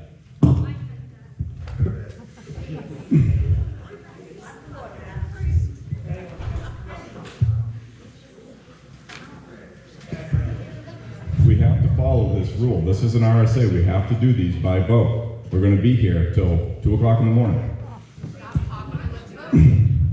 So, Article 47 will be, if you vote yes, we will adopt the 1,400 feet. If you vote no, we do not adopt the 1,400 feet. This is a secret ballot.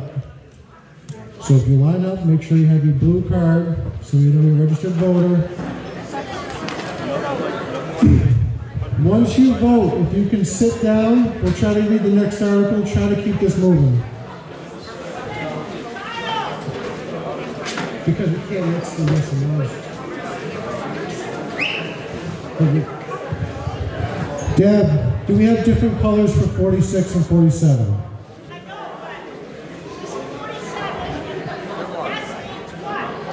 Yes means you are adopting the 1,400 feet. No means 5.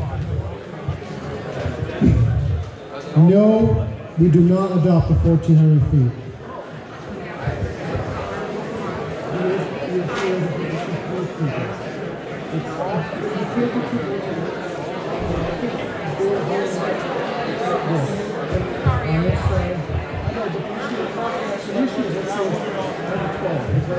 That's all?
We are voting on Article 47, West Hill Road.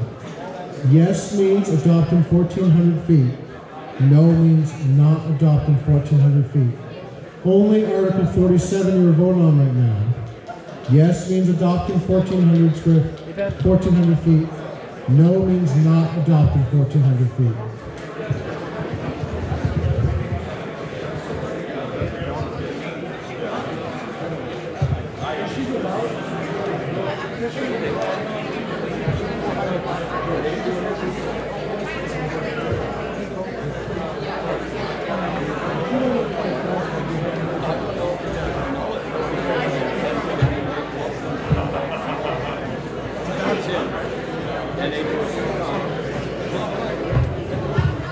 Again, Article 47, West Hill Road.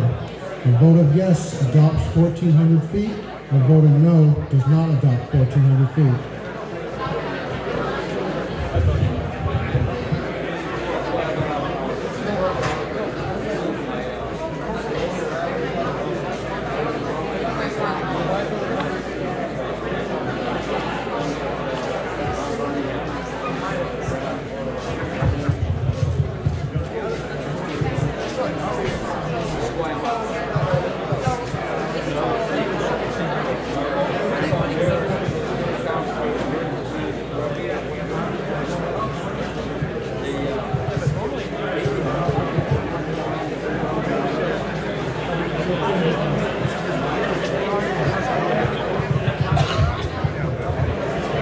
Again, Article 47, West Hill Road. A vote of yes, we are adopting 1,400 feet. A vote of no, we are not adopting 1,400 feet.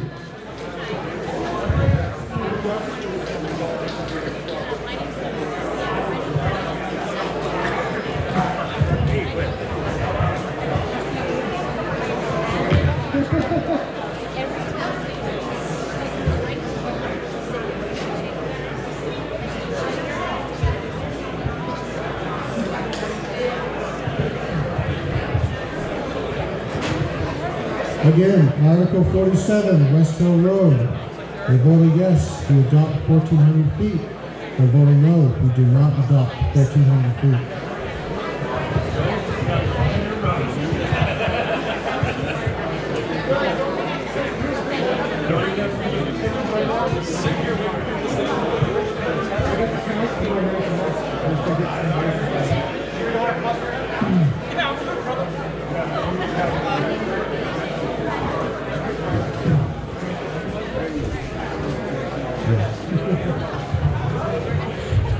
So while we're standing in line, I'll let you guys know Article 44. Yes has 125, no has 41.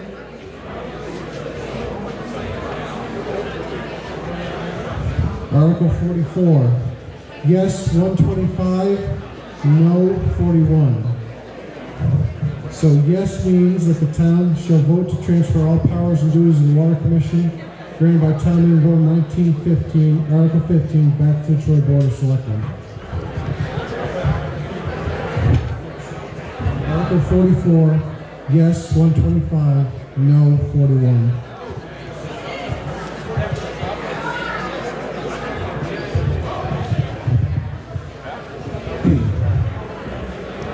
Article 47, a yes, we adopt 1,400 feet. A no, we do not.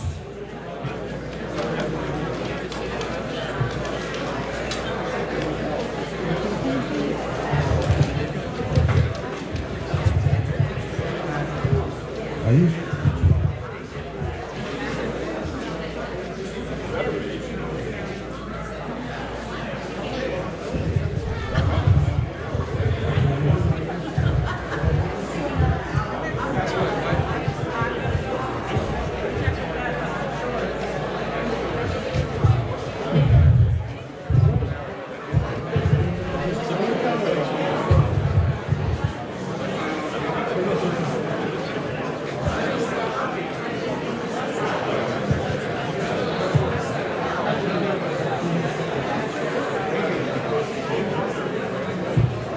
Article 47, a vote yes, we adopt 1,400 feet.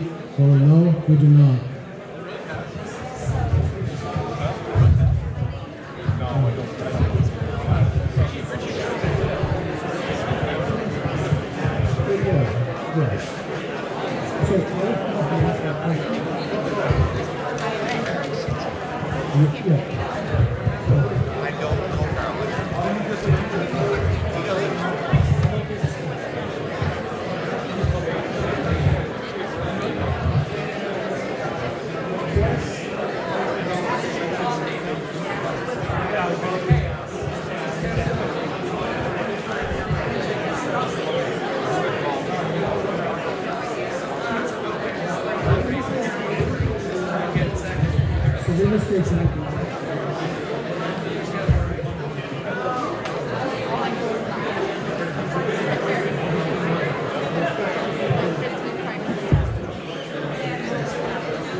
Article 47, West Hill Road. Vote a yes, we adopt 1,400 feet. Vote a no, we do not.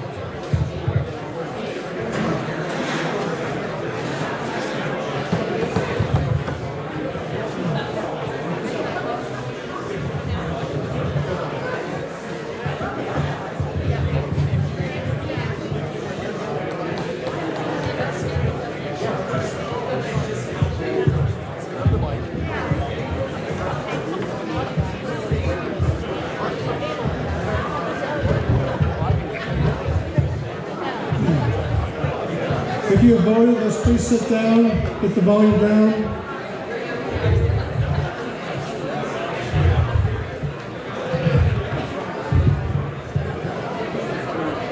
If we get side conversations down, I'd like to discuss Article 46, try to speed the night up. Again, if you have voted, please sit down. Side conversations off, please.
you have voted, please sit down, no conversations.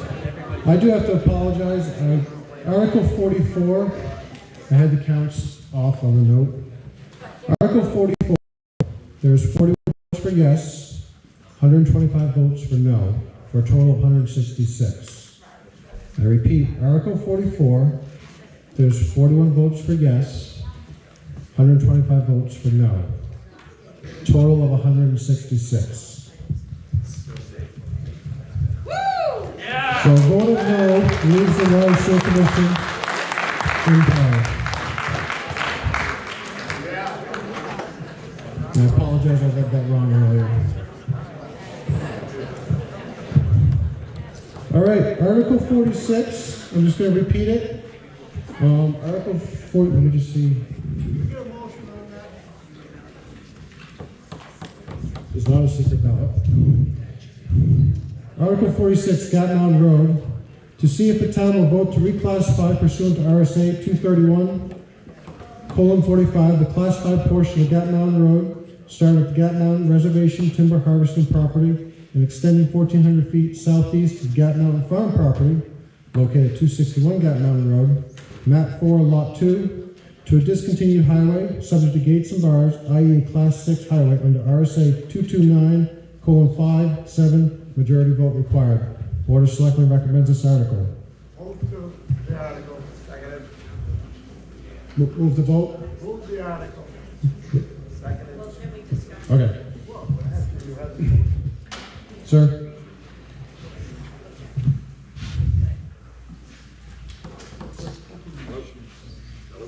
Is it on? Right on the bottom. No switch. There you go. Joe Pelkey, Monadnock Street.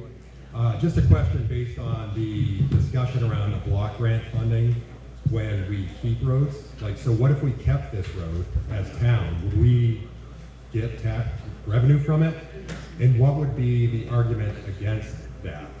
I was talking to these gentlemen and there was talk of it maybe having to be paid to be up to town standards, or would we keep the block? I guess my question is, would we keep the block grant for that road if we kept it? And it doesn't sound like it's taking much to maintain that.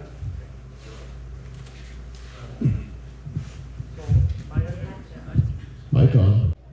Might be turned way down.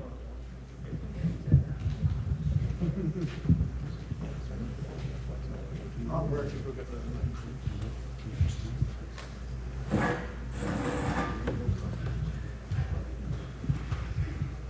That might be turned way down. So my understanding with the highway block grant, it goes by the amount of mileage the town has. If we have, I think the last number was 19 and a half, ever since we took over Lloyd Lane at the end of Quarry Road, we got a little bit extra money. If we keep both roads, we get more money for the highway block grant. I could be wrong, but John, I'm pretty sure that's the way it goes, John Coombs. I don't know where he's sitting.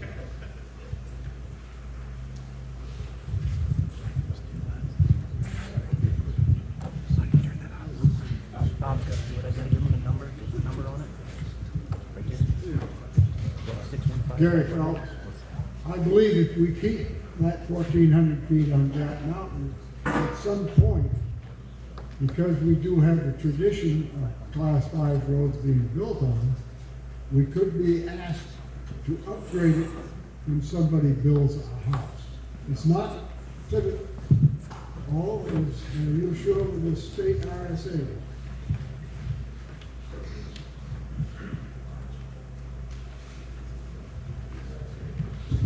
No, we don't have to upgrade.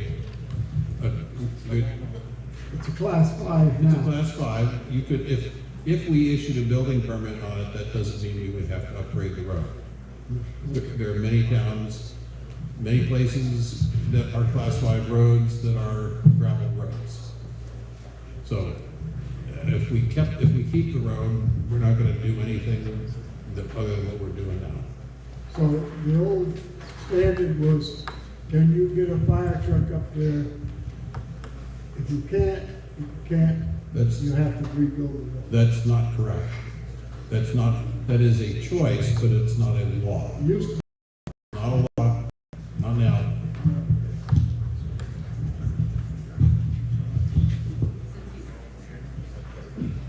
Curtis, you were right. If we adopt West Hill, we'll get more money. If we adopt West Hill, we'll get more money for the block grant. We wouldn't be losing any money if we gave up Gad Mountain Road, the 1,400 feet of it.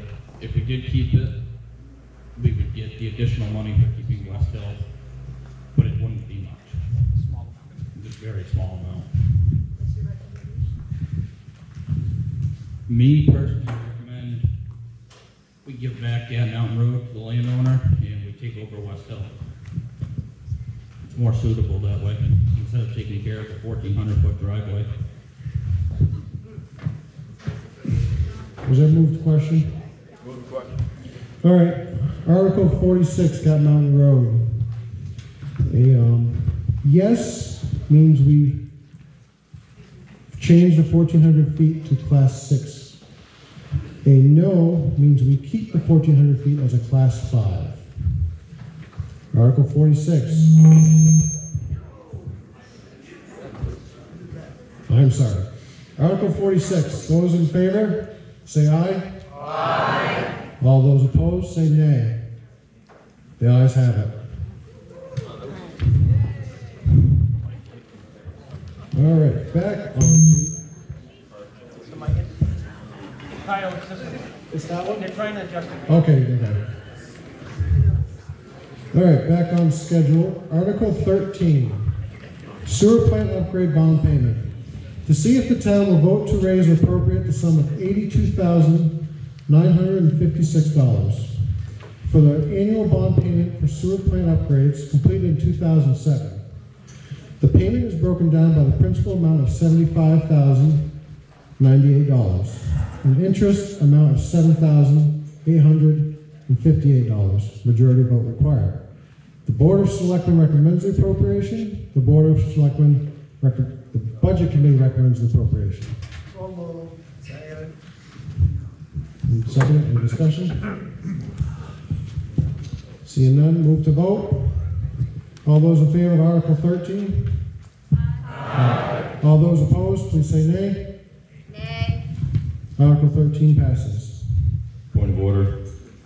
I'd like to make a motion to not reconsider Article 44. 40, well, hang on, I'm just going to do all three of them. 44, 46, and are we done with 47? 47 just came in. Okay, and 47. Second. Thank you. Article 47 results. Oh, sorry. Any discussion? All those in favor of the motion to not reconsider Articles 44, 46, and 47, please say aye. Aye. All those opposed, please say nay. All right, passes. The results from Article 47, 122 votes to yes, 19 votes to no. Thank you. Article 14, Water Systems Improvement Bond Payment. To see if the town will vote to raise and appropriate the sum of $35,921 for the amount bond payment, for the annual bond payment for water systems. Improvement completed in 2010. The payment is broken down by principal amount of $31,058 and interest amount of $4,863. Majority vote required. Board of Selectmen recommends appropriation. The Budget Committee recommends appropriation. So moved. Second. Any discussion? All those in favor of Article 14, Water System Improvement Bond Payment, please say aye. Aye. All those opposed, please say nay. Article 14 passes. Mr. Moderator, we have a request to move Article 34, I think it's the streetlights one, up to be considered now. Okay. Accept Article 34, LED streetlight conversion lease. To see if the town will vote to authorize the selectmen to enter into a 6-year lease agreement per RSA 37:7-E in the total amount of $59,935 dollars for the purpose of leasing LED streetlights and to raise and appropriate the sum of $8,356 for the first year's payment for that purpose. It is the intention of the board to fund all subsequent years of lease from the streetlights line item of the annual operating budget account, which is funded annually in the amount of $15,000. Both the operational cost of lights and the lease payments will be paid out of the streetlights line item in the streetlight account of the operating budget. This lease agreement contains a non-appropriation clause, majority vote required. The Board of Selectmen recommends this appropriation. So moved. Seconded. Any discussion? Yes, I have a question.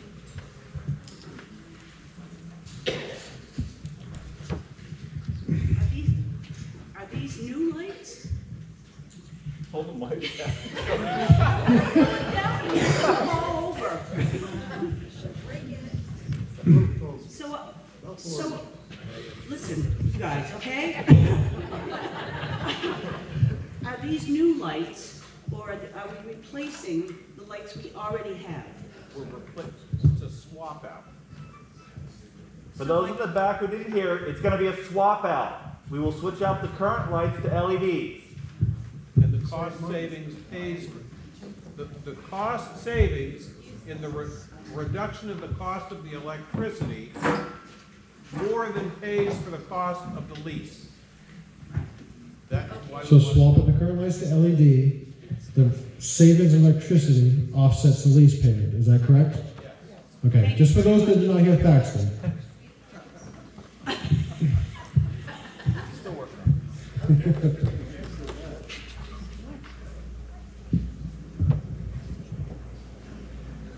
Is there any other discussion? Mike's always on mic duty. Yeah.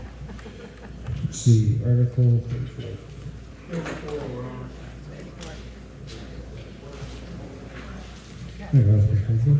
Article 34, move to vote, LED streetlight conversion lease. All those in favor, please say aye. Aye. All those opposed, please say nay. All right. All right, now we're going to go back. Article 15, broadband. To see a vote to raise and appropriate the sum of $14,644 for the annual bond payment.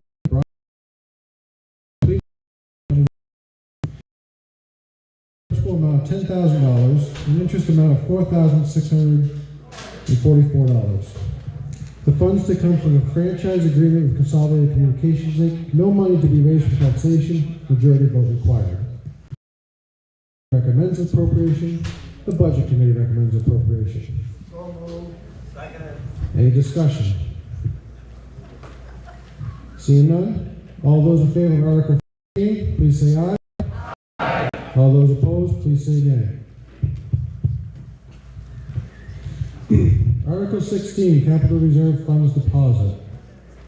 To see if the town will vote to raise appropriate the sum of $154,000 to deposit into Capital Reserve Funds as specified. Reassessment, $22,000. Fire Department, $27,500. Highway Department, $27,500. Highway and Streets, $55,000. Police Department, $22,000 for a total of $154,000. Majority vote required.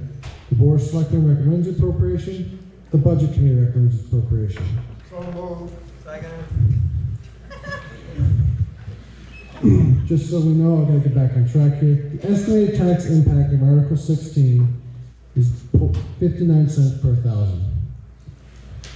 Any discussion? All those in favor of Article, I'm sorry. This one has a secret ballot vote, I'm sorry. Will the 5 members stand up? Kim Cassidy, Jean Bozowitz, Francis Fournier, Judy Shatner, and John Osterhart. John left. Okay, so if we do not have all 5 here, we do not have to do a secret ballot vote.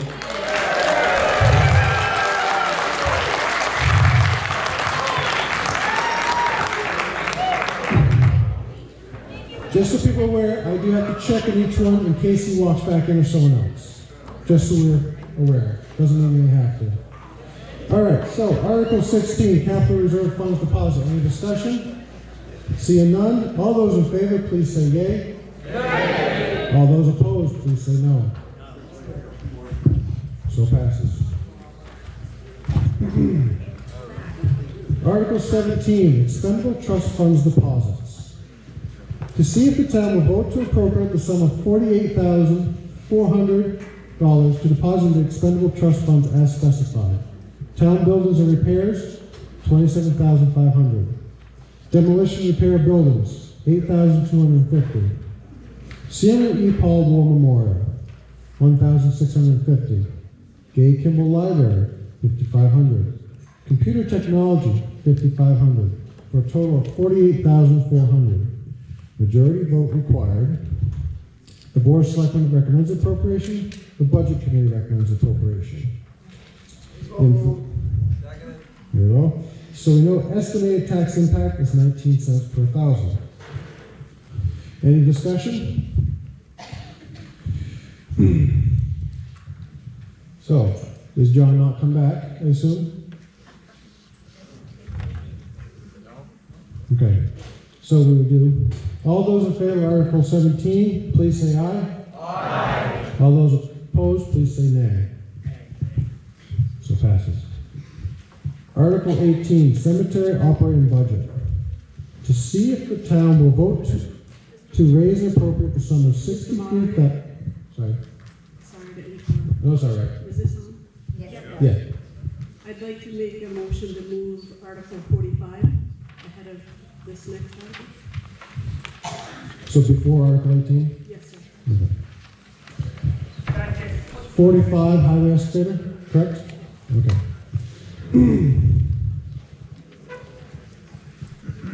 Article 45, highway excavator.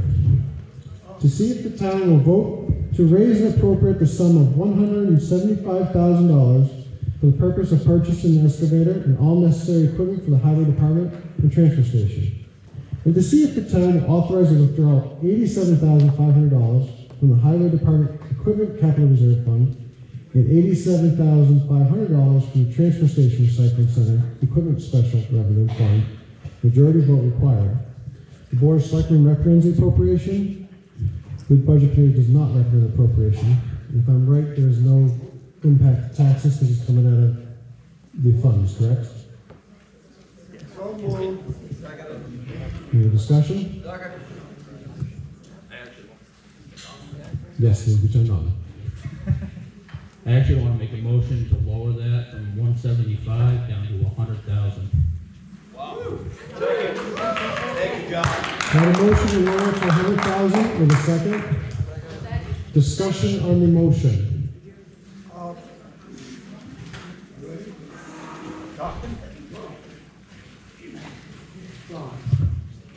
Well, actually, I wanted to, you can come on. You want to talk about the motion? I don't want to Gary Cross, how are we going to take the money from, how would we split, if we go to 100,000, how would we split, 50-50 like the same? Okay, I think that should be clarified in the motion, if John wants to revise that. John. Please John. report to the microphone. They all just left. Sorry, John Coons, please report to the microphone.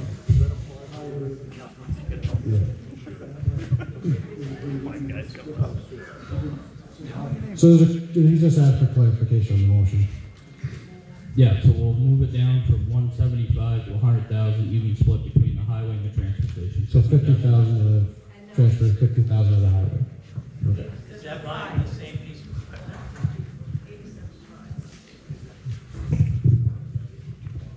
I just had a point that somebody said there was no effect on taxation. It is. The money is there. I get it. However, if we need that money for some other piece of equipment next year, that money is gone because we spent it on an excavator. For, I think that's what he wanted.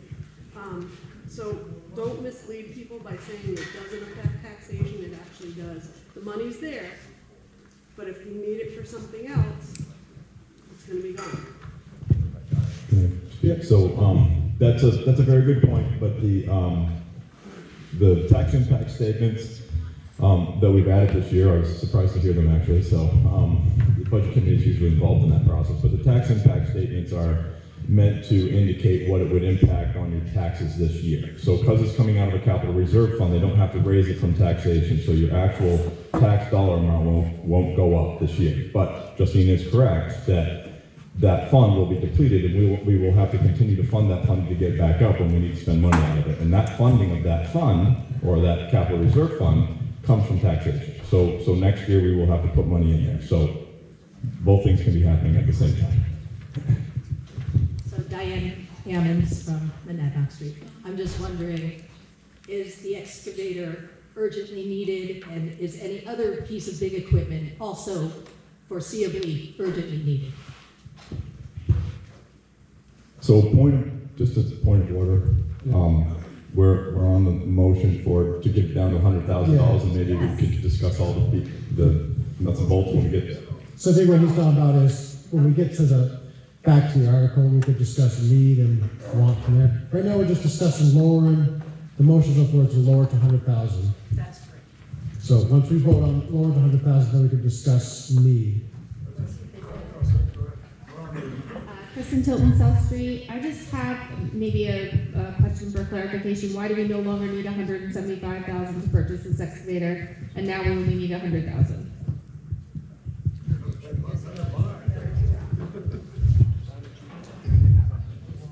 John, you might as well sit up front.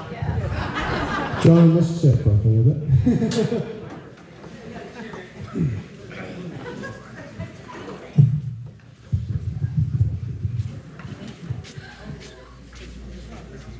So the $175,000 was for a rubber tired excavator. The one we're looking at now is rubber track excavator.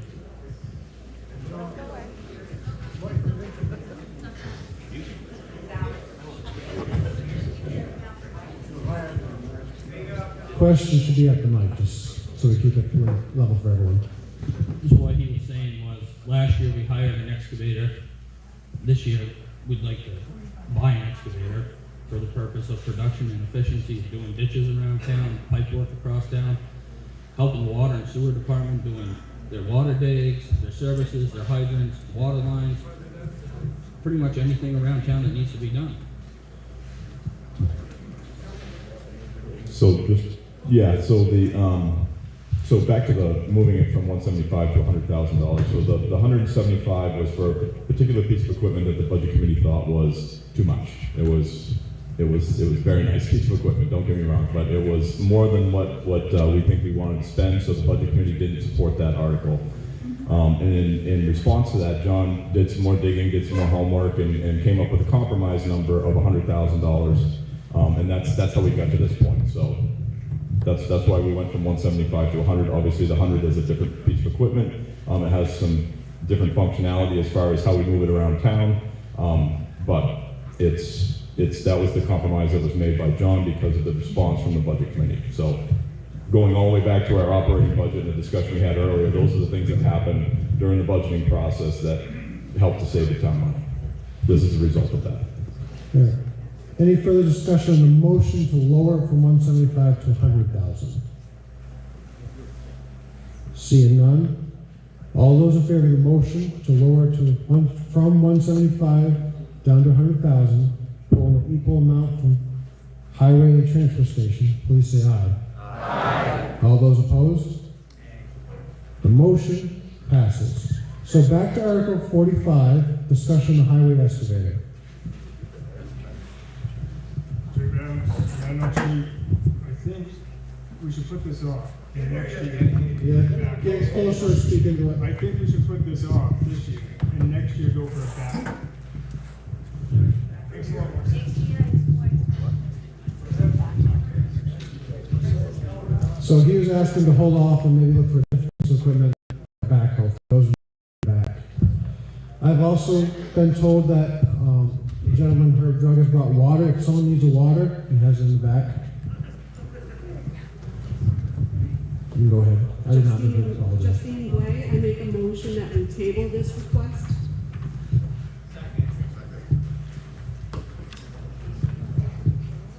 Did I hear a second on that?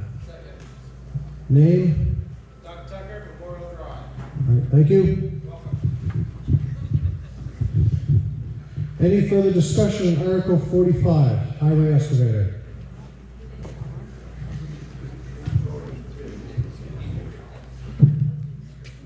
I'm sorry, we need a vote on that motion to table.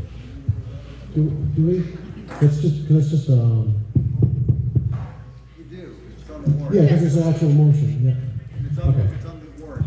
So there was a motion to table the request to hold off a year. So, correct? Did I say that right? No, it should be indefinite, but you say the motion to table, which would be thrown back. Okay. So those in favor of not tabling it, correct? No. Should it? She made a motion. Motion's table, okay. The request to hold off, correct? No. I just want to make sure I'm saying it No, there was no motion to hold off. He just came up and said that. Yeah. Justine made a motion to table. You have a motion to Oh, table motion to on the table, floor. okay. I thought it was his If you comment. don't want to, buy an excavator, you want to discuss it, you want to come back next year when it costs you $180,000, then you're going to vote yes to table. Okay. If you do want to discuss it tonight, then you're going to vote no on the motion to table. Okay. So, there's a motion to table. If you vote yes, we move this to next year or whenever. If you vote no, we continue discussion on Article 45 tonight.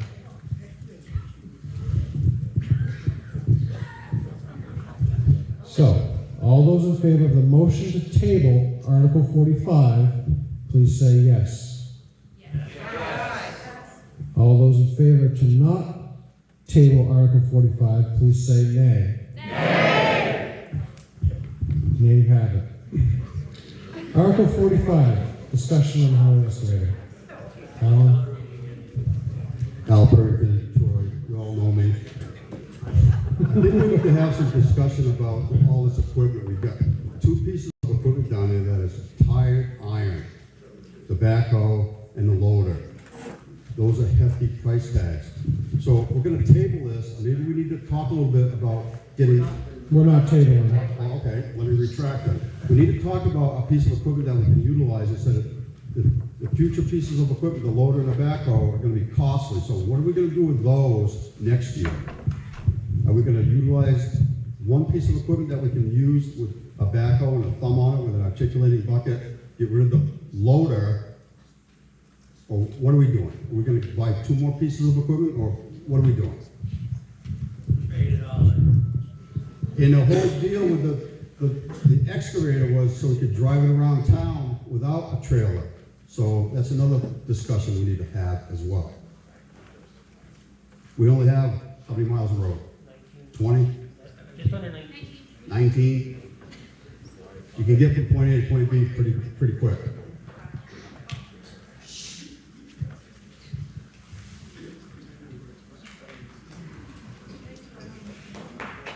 Did I hear properly with this piece? You guys,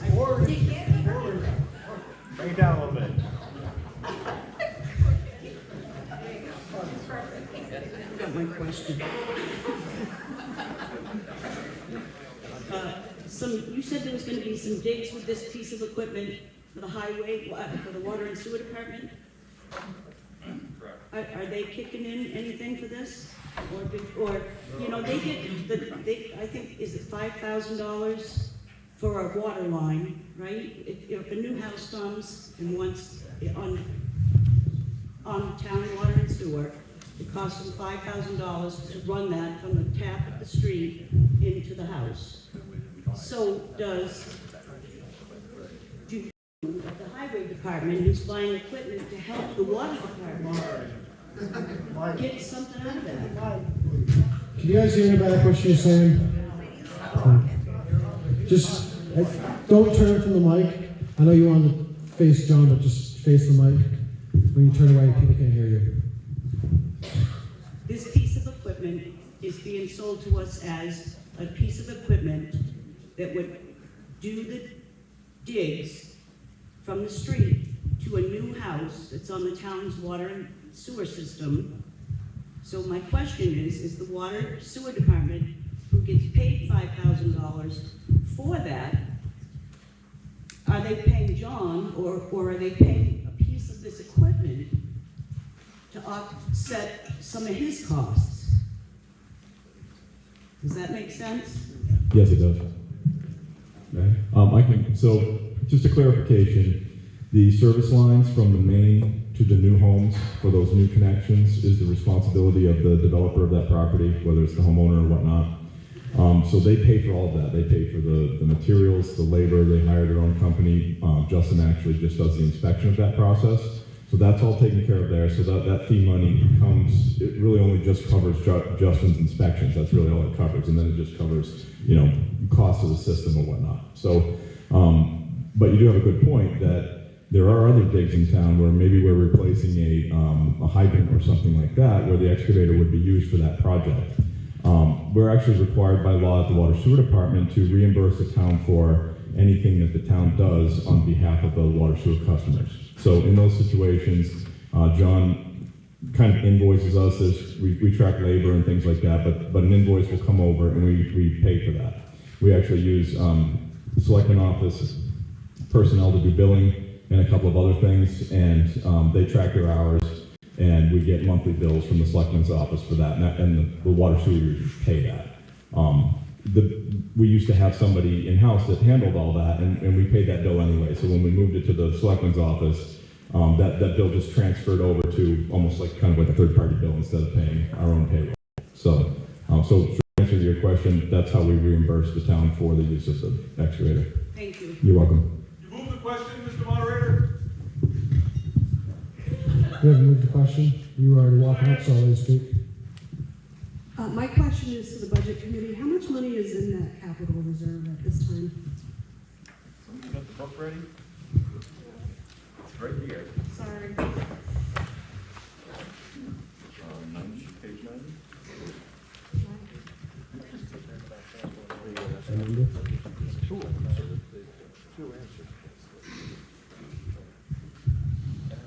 Highway Department currently is at... So Highway Department is currently at?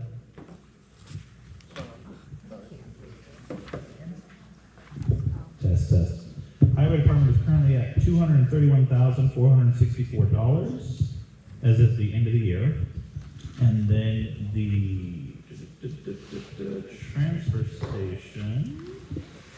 250,000. Someone found that already? Thanks, John. Can you repeat that now?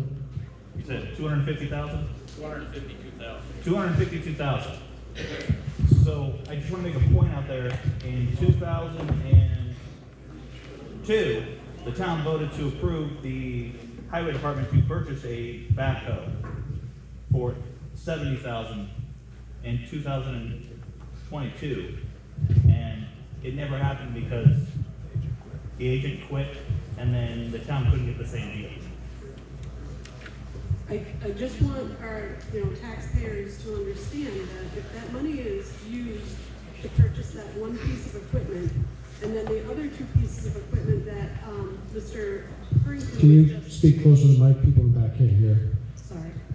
I just want taxpayers to know that if the two pieces of equipment that Mr. Purrington was referring to break down, and we expend the money that we're asked to expend today, there may not be enough money in our capital reserves to replace what I feel are more key pieces of equipment to clear our town roads or fix our town roads than having, I don't understand how we're gonna plow with an excavator. And who's gonna drive the piece of equipment around? Does somebody have a Class A driver's license to tow it? Speak on the mic. You don't need a Class A to drive or move the excavator.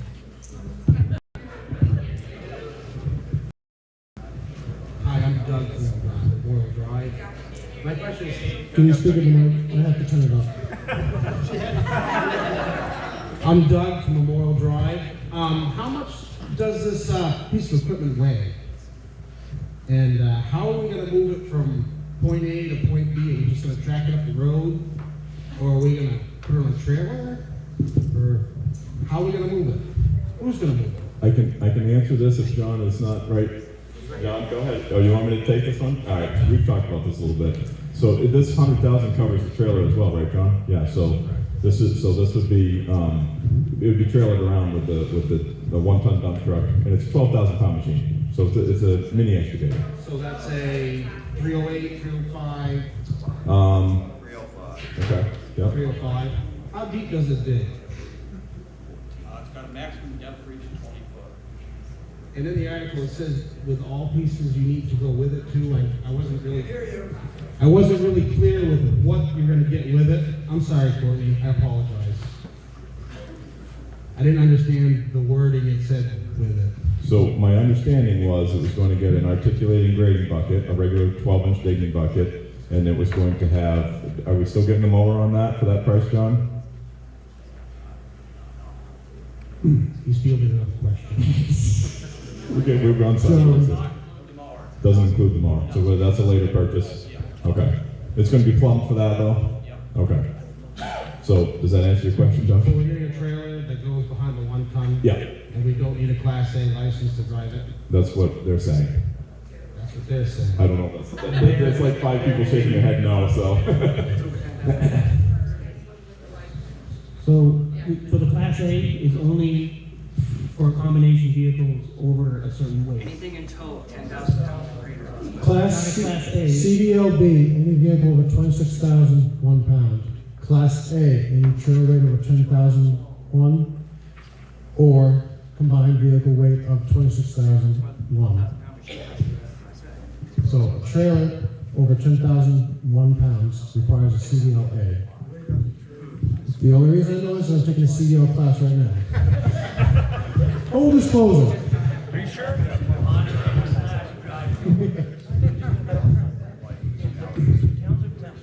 Towns are exempt. Our town's exempt. Towns are exempt with, Okay. Well, John, just come up and may say that so people understand. I guess that's the kind of a question is the transport. As far as I'm aware, municipalities and government agencies are exempt from holding a CDL. It's just, it's an insurance precaution pretty much for DOT to have a CDL A or B for insurance purposes. Same thing for the towns. We're a municipality, we're a government agency, we are not required by law to hold a CDL or a Metro, as far as I know.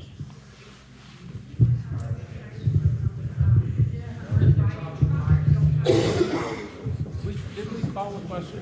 Yeah, we did call the question. We'll allow this last one.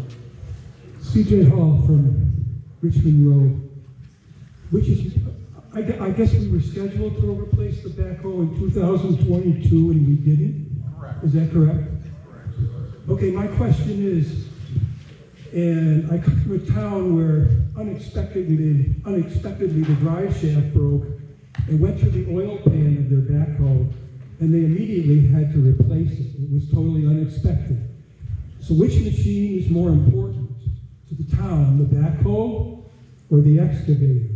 I'm not saying to not get the excavator, but I know our backhoe is ancient. I think it was made in the 1970s.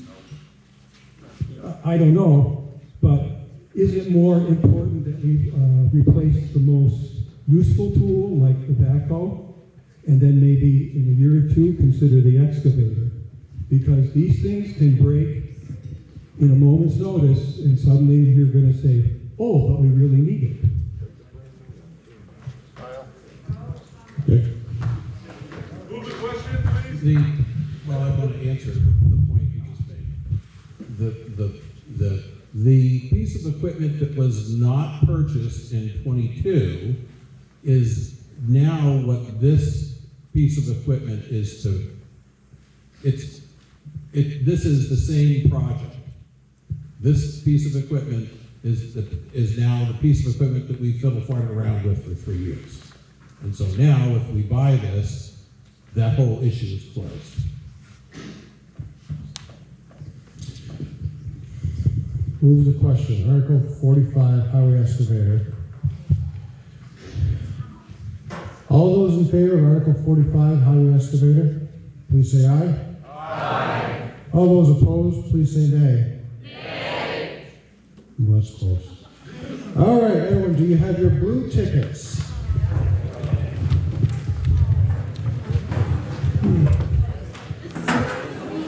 I'm going to have a selectman count when we do this, so please remain seated.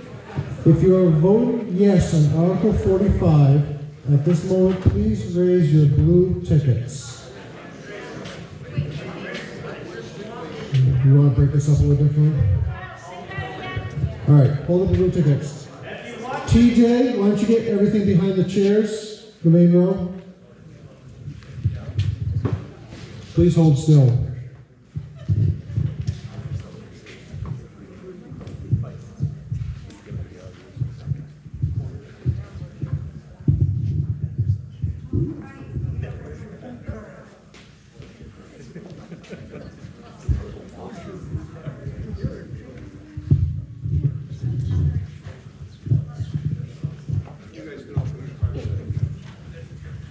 Tracy, go to that section. You guys can put your cards down.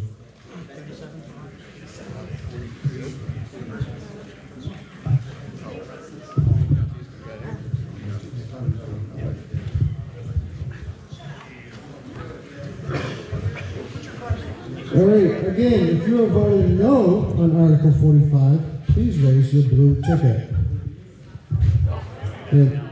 And do not move.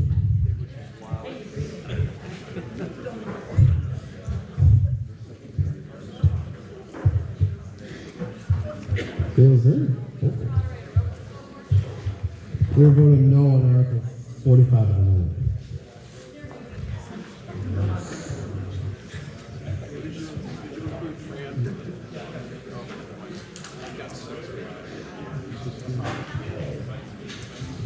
The yeas have it at 97, the noes were at 21.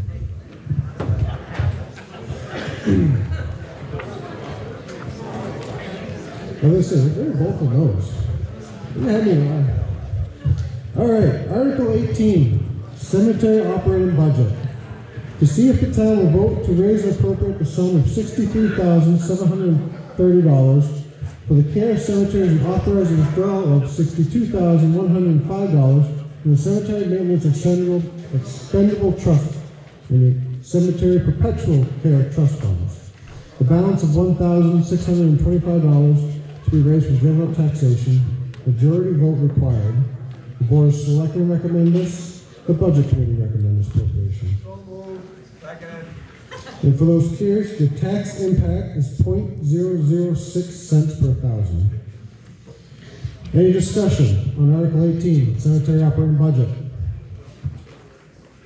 All those in favor of Article 18, please say yes. Yes. All those opposed, please say nay. The ayes have it. Article 19, Cemetery Maintenance Trust and Perpetual Care Trust. To see if the town will vote to raise and appropriate the sum of $1,200 to be placed in the following accounts with said funds to come from unassigned fund balance.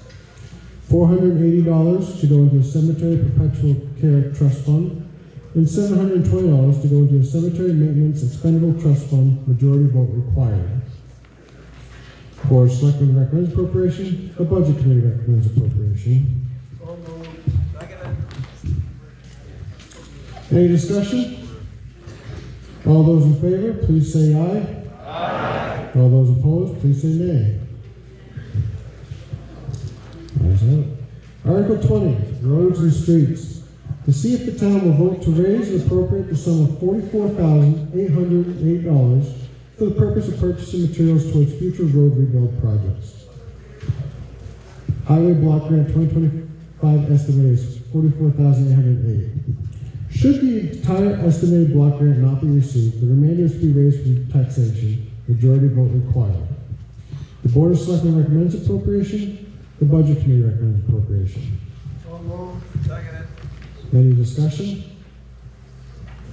Seeing none, all those in favor of Article 20, please say aye. Aye. All those opposed, please say nay. Ayes have it. Mr. Moderator. Yes. Would it be possible if we could move Article 44 forward? We did Article 43. I'm sorry, Article 43. 43. Before everybody leaves. Article 43, building permits on Class 6 highways, petition warrant article. To see if the town will vote to instruct the Board of Selectmen pursuant to RSA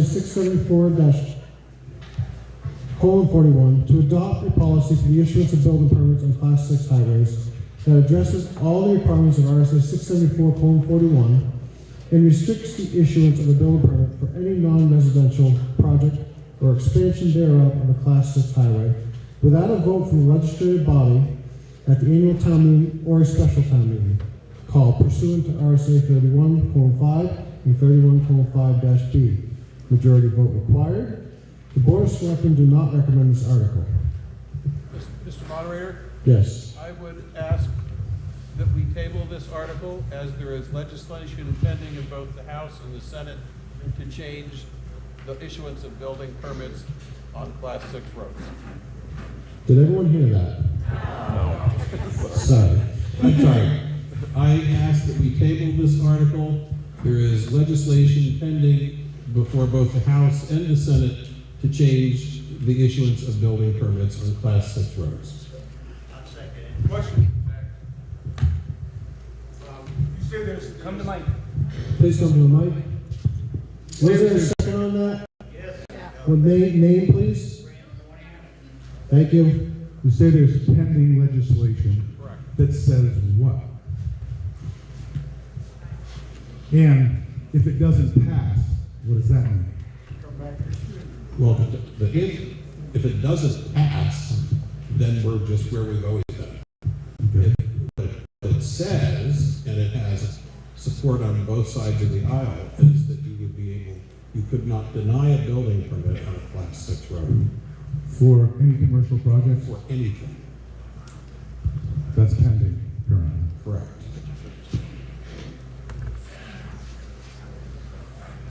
So any discussion on the motion to table? I would suggest that we not table this because if the legislation doesn't pass, or if it does pass, then we have to follow the law. But in the meantime, if the legislation doesn't pass, then the townspeople would have it shown back at them to say what and what they don't want built on Class 6 roads. Currently, as I understand, residential properties people can build on a Class 6 road. They have to do waivers and such and things of that nature for emergency vehicles, etc. But it's been a long kind of standing way in the town of Troy, at least, that if people want to do something on a Class 6 road, then it goes to the town vote. Just like we had tonight already, with residences on the extension of the West Hill Road up there for that road to be changed from a Class 5 to a Class 6.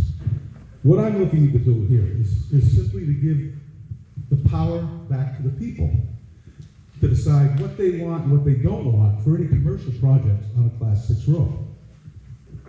That's all this is.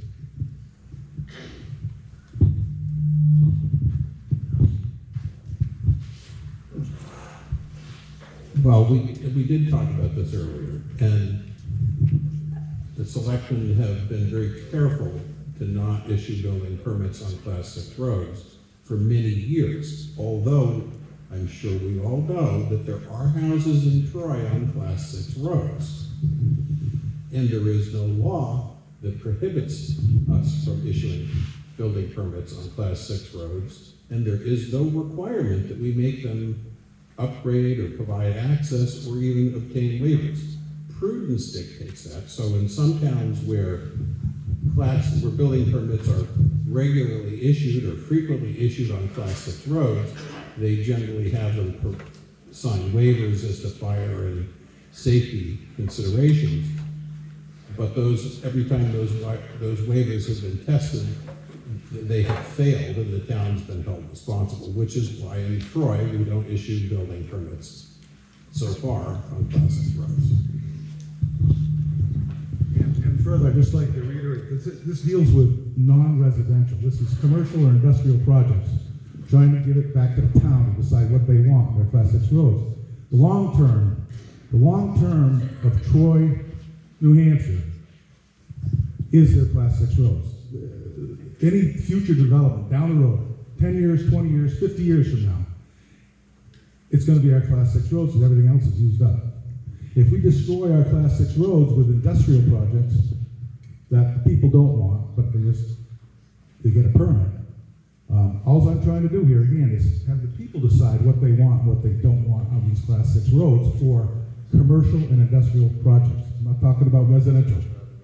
So it looks like you've just kind of discussed an article. Why don't we move to vote on the motion to table?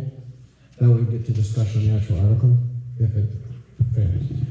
So the motion is to table this article. All those in favor of tabling the article, number, 43, please say aye. Aye. All those opposed to tabling Article 43, please say no. No. I think the noes have it on that one. So, discussion on Article 43. Well, I was going to say that we should table the article because of the way that it's written, but is that not on? So it's a petition warrant article. We can't change verbiage that may change the meaning. Right, so I think that we need to vote it down because it says non-residential instead of saying commercial, and non-residential means what? A sugar shack, it means a horse barn, it means all kinds of things. We can't pass it the way it is.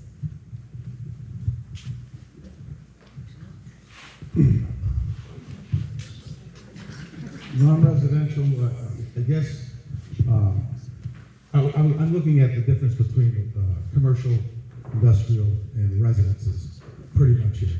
But, once again, this puts it before the people to vote on what they want. The selectmen already have the authority to do residential. They can do that on a Class 6 road now. But this whole petition that many of you signed was brought about because basically the planning board,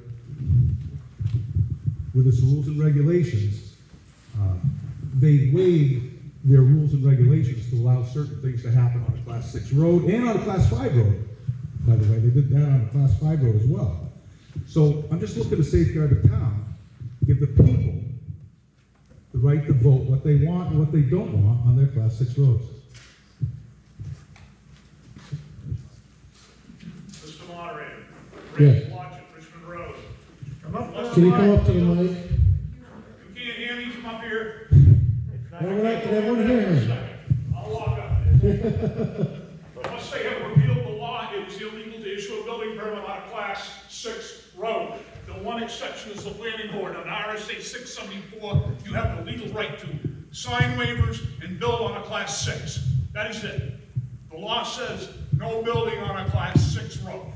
That's clear in the statute. Thank you.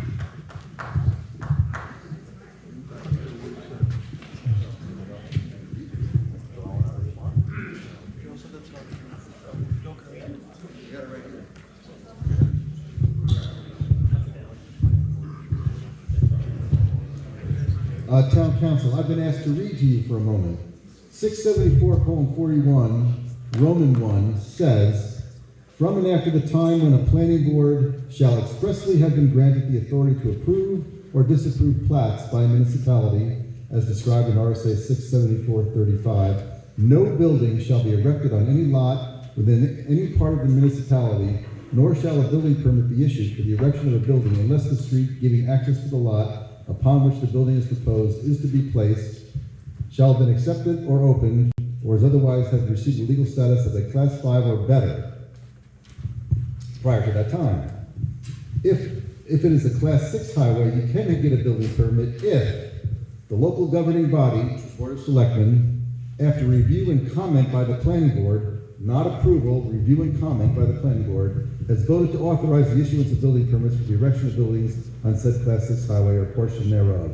And the municipality neither assumes responsibility for maintenance on the Class 6 highway, nor liability for any damages resulting from the use thereof. And prior to the issuance of the building permit, the applicant shall produce evidence that notice of the limits of municipal responsibility and liability has been recorded in the registry of deeds of the county. So a building permit on a class 6 road can be issued if those three conditions are satisfied. You also spoke of buildings. I didn't hear anything in there about windmills and solar farms.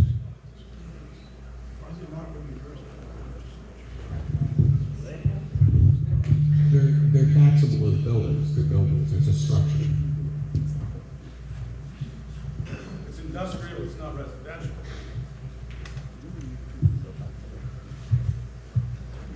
Hey, Ben. Hey, guy.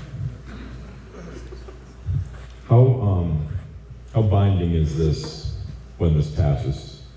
That's a question for you, Joe. Me? Yeah. Well, when you say how binding this is, what I just read was 67441. That is what the law is now. I don't know what's going on in Concord. But Article 43 speaks to the Board of Selectmen pursuant to 67441 adopting a policy. Now, the policy is already adopted in 67441, and I'm not sure what the Board of Selectmen comes to me and says that this article passes, write up a policy. I'm going to give them a copy of 67441. That's the policy. So I'm not sure if this does the town any good or it's accomplishing what the drafter of this article intends. Because another person made a comment about what does non-residential mean? And a lot of good points have been made about that. And I'm sitting here, I can't tell you what non-residential means. It could be a windmill, it could be a sugar shack, it could be anything not a residence, a doghouse. Follow-up question for you, Joe. Sorry, I got a follow-up question for you, Joe. So in the remaining part of the article, it indicates that the policy would include restrictions for commercial, which again, it would be identified as anything non-residential, so sugar shacks would be included. The fact that it states that would be included in the policy, does that not augment the RSA and limit what the select board can do? And if we vote to do that, does it force the select board to do it? I guess that's the question. Well, the select board cannot be more generous than what a statute allows. It can be more restrictive than it allows, but it can't be more generous. So the tightrope to walk is how do we draft a policy that comports with 67441? When that particular statute is particular about the Board of Selectmen basically meeting and conferring with the planning board to get their review and comment, like I said, just review and comment, not approval. Ultimately, it's the board's decision. They can issue a building permit on a class 6 road if those three conditions are met. And the biggest condition is the limitation of municipal liability. Once a class 6 road is a class 6 road, the town has no duty to maintain it. And I think that's a big concern with some of you tonight. So, but that's what 67441 seeks to preserve. And I'm at somewhat of a loss as to what the policy would look like. Certainly, it's clear that we can address non-residential buildings or projects. I'm not sure I answered your full question. Nope. I didn't? No, I guess what I'm asking is, the article specifically asks you to follow 67441 as written, but include in your process of determining whether or not you want to issue the permit that you will seek guidance from town meeting for commercial permits. So so the select board can continue to do it on residential. This is making the select board come back here with a warrant article for anything that's commercial. So following 67441 as written, but adding that into a policy that says we will be more stringent than 67441 and do exactly what Carl is asking. 31.5, if I recall, I can look on my phone, but 31.5 is a provision for special meetings. Now, the Board of Selectmen can say, well, we can call a special meeting and have the voters decide there, but I'm not quite sure how the policy would be, what it would look like. I guess maybe I'm just not understanding the question or the concept here. The policy really would be what the statute says, irrespective of what the development project is. I guess that's one way to look at it. So if you have an industrial development that wants to go in on a class 6 road, 67441 makes no distinction. It talks about building permits. There's nothing in the introductory paragraph that makes the distinction between commercial, residential, or some other project purpose. That's my observation of it. Thank you. Yep. You're welcome. Any further discussion on Article 43? Move to vote. Oops, sorry. Article 43, all those in favor, please say aye. Aye. Article 43, those opposed, please say nay. Nay. Nays have it.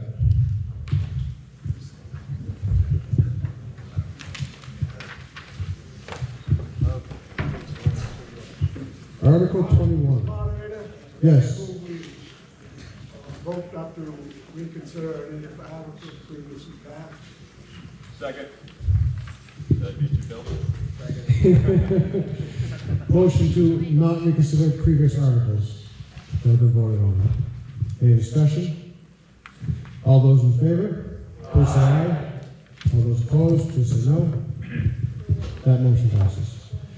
Article 21, transfer station bags. To see if the town will vote to raise and appropriate the sum of $9,500 to purchase transfer station bags and to authorize a withdrawal of the same from the Transfer Station Recycling Center Special Revenue Fund to offset this expense. Majority vote required.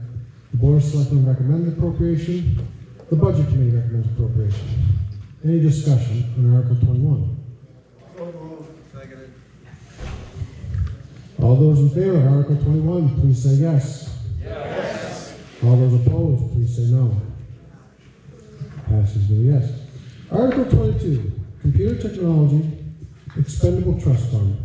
To see if the town will change the purpose of the Computer Technology Expendable Trust Fund purpose, as created for Article 6 of the 2011 town meeting warrant, to be for the purpose of replacing and maintaining town computer equipment and software. The and software is an addition, correct? Okay. And to further name the Board of Selectmen as agents to expend from this fund. Majority vote required. The Board of Selectmen recommends this article. Any discussion? All those in favor of Article 22? Oh, sorry. You behind that, I didn't see it. So, just a quick question to you guys. Bring the mic over. Are we not, is this one just not gonna work? Oh, okay. So, you know, my typical stance on agents to expend not being in the select board, this seems like a pretty low-key fund, so it's probably not a big deal, but I just wanted to know, how much money are we going to end up in this fund, and at what, you know, what size of expense might we see at any given time? You know, would we have to replace $75,000 worth of equipment at one point? Or Just to clarify, the current agent to expend is the selectman. Part of DRA's review of the warrant, they recommended that we put that in there again. So it's not changing anything. Literally, the only thing changing is the AND software. Last I checked, there's about 13,000 in there right now, and we just passed to put 5,500 into it. I hope we don't have any big $75,000 expenses coming up, but it kind of set it up in case. One thing we've discussed in other towns in similar situation is we have a pretty old, outdated financial software, and it's not cheap to convert over to another one. So that's something we may be looking at, may not be looking at. And if we do that, it's probably not going to be cheap. So just kind of looking ahead and opening up the options, but there's nothing set in stone to spend in this. So. Thank you. So the only reason I ask that is, me personally, I like to see larger expenditures come for those decisions, and so I would have made a motion to remove the agents to expend and make it town meeting, but given it's a smaller, to do that. So that was the point of the question. Any further discussion on Article 22? Seeing none. All those in favor of Article 22, please say yes. Yes. All those opposed, please say no. Ayes have it. Article 23, ballot counting. To see if the town will approve the use of a ballot counting device, majority vote required, the Board of Selectmen recommends this article. Seconded. Thank you. Any discussion on Article 23? Seeing none, those in favor of Article 23, please say yes. Yes. All those opposed, please say no. Ayes have it. Article 24, ballot counting device. To see if the town will vote to raise the appropriate sum of $7,500 to purchase a ballot counting device. Majority vote required. The Board of Selectmen recommends this appropriation. The Budget Committee recommends this appropriation. Any discussion? So I just want to comment, is it half of this is being covered by something? $3,500 comes from the state back to us. So there's a $3,500 refund grant on this one-time grant that goes towards this $7,500 purchase that comes from the state. Thank you, Ben.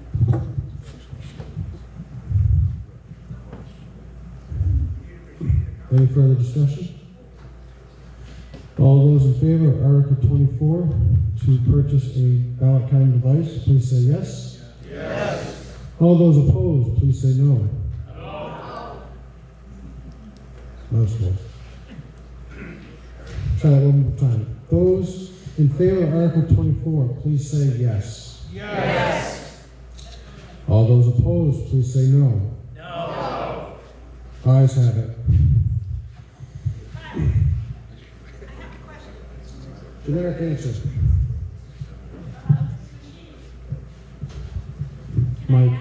Yeah, Mike. I want to make sure I understand all this. Deborah Wilson, Monadnock Street. If we buy this machine, and I think you told me, it's X amount of dollars every time you use it? So it's $500 a year to maintain it, and for every election, it's $500 to get it programmed. So for this year, On it would, top of the 7,500? on top of the 7,500 minus the 3,500 we get back from the state. So for those that have never been counting and assisted counting, like last night, some of us didn't get done out of that building until midnight. And then the ballots all had to get brought to town hall and secured, and some of us didn't get back to our houses until after 12:30, 1 o'clock. Just so everyone knows. I just wanted to make sure I understood that. I do recommend this, and All right. Article 25, Town Clerk / Tax Collector Compensation. To see if the town will vote to raise and appropriate the sum of $2,040 for the purpose of providing the town clerk / tax collector with a 3% increase on April 1st, 2025. This amount includes any payroll-related expenses, majority vote required.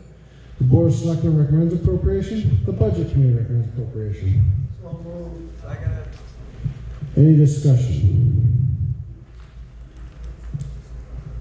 Seeing none. Those in favor of Article 25, please say yes. Yes. All those opposed to Article 25, please say no. Passes. Article 26, Cemetery Trustees and Treasurer Stipend Increase. To see if the town will vote to raise and appropriate the sum of $1,878 to increase the cemetery trustees stipend from $1,625 to $2,150 per year, and to increase the treasurer's stipend $1,353 from $747 to $8,500, majority vote required. Board of Selectmen recommends appropriation. The Budget Committee recommends appropriation. Any discussion? Those in favor of Article 26, please say yes. Yes. All those opposed, please say no. Ayes have it. Article 27, Support for Public Services. Hey, Ben, do the math on that one again, will you? We're past it. Too late. We can verify it after, Richard, if you want. Article 27, Support for Public Services. To see if the town will vote to raise and appropriate the sum of $18,633 to support public services as specified. Two recommendations here. If there's a difference, I will say I will read the Budget Committees. Meals on Wheels, $546.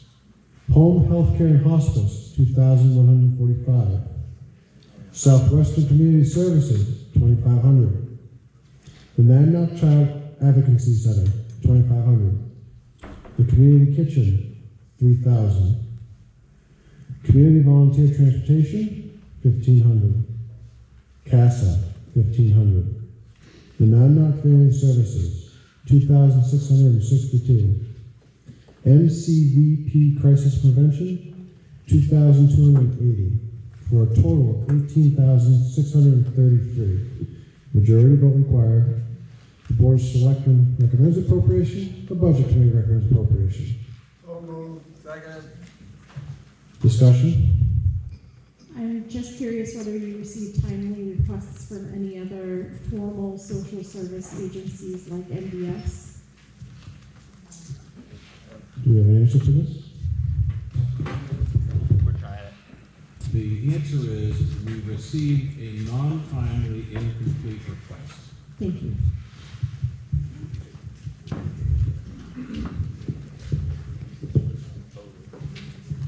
Any further discussion? All those in favor of Article 27, support public services, please say yes. Yes. All those opposed, please say no. Ayes have it. Article 28, Tolman and West Hill Road. To see if the Tolman will vote to discontinue a triangular piece of land believed to be a segment of West Hill Road that was abandoned after West Hill Road was realigned to its present location. That crosses the northeast corner of map 24, lot 12, and is depicted on plan titled Boundary Survey by Paquin Land Surveyors, LLC. Said plan to be recorded by Robert and Lynn Smith if this article passes. Nothing herein shall change the status of West Hill Road as is presently used and configured. Majority vote required. The Board of Selectmen recommend this article. So moved. Second. Any discussion? Seeing none, those in favor of Article 28, Tolman and West Hill Road, please say yes. Yes. Those opposed, please say no. Ayes have it.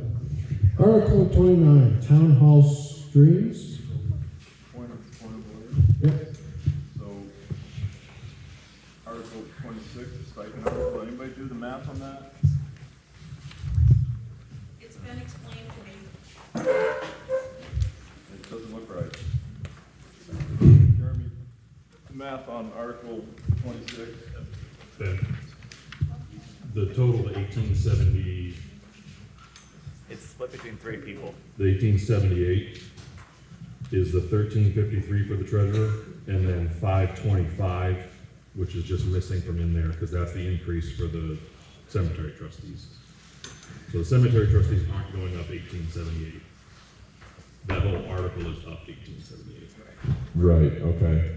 So there should have been a breakout that says the cemetery trustees going up $525. That line is missing. So it's missing the line of verbiage. The math is right. Oh yeah, I see it now. Yep. So when you add the 8,500 and the 2150, it equals the other 3 numbers together, correct? All right. Thank you. Motion to not reconsider previous. There is a motion to not reconsider previous articles. Second. You have a second? Any discussion? All those in favor of not reconsider previous articles, please say yes. Yes. All those opposed, please say no. Passes. Article 29, Town Hall Streams.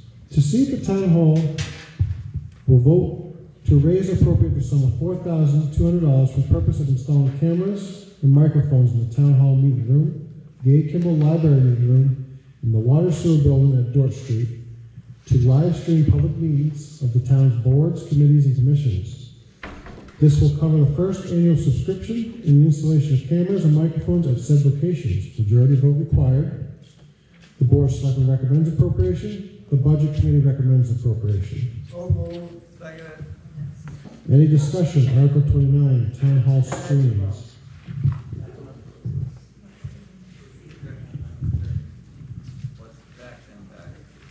Nothing done yet.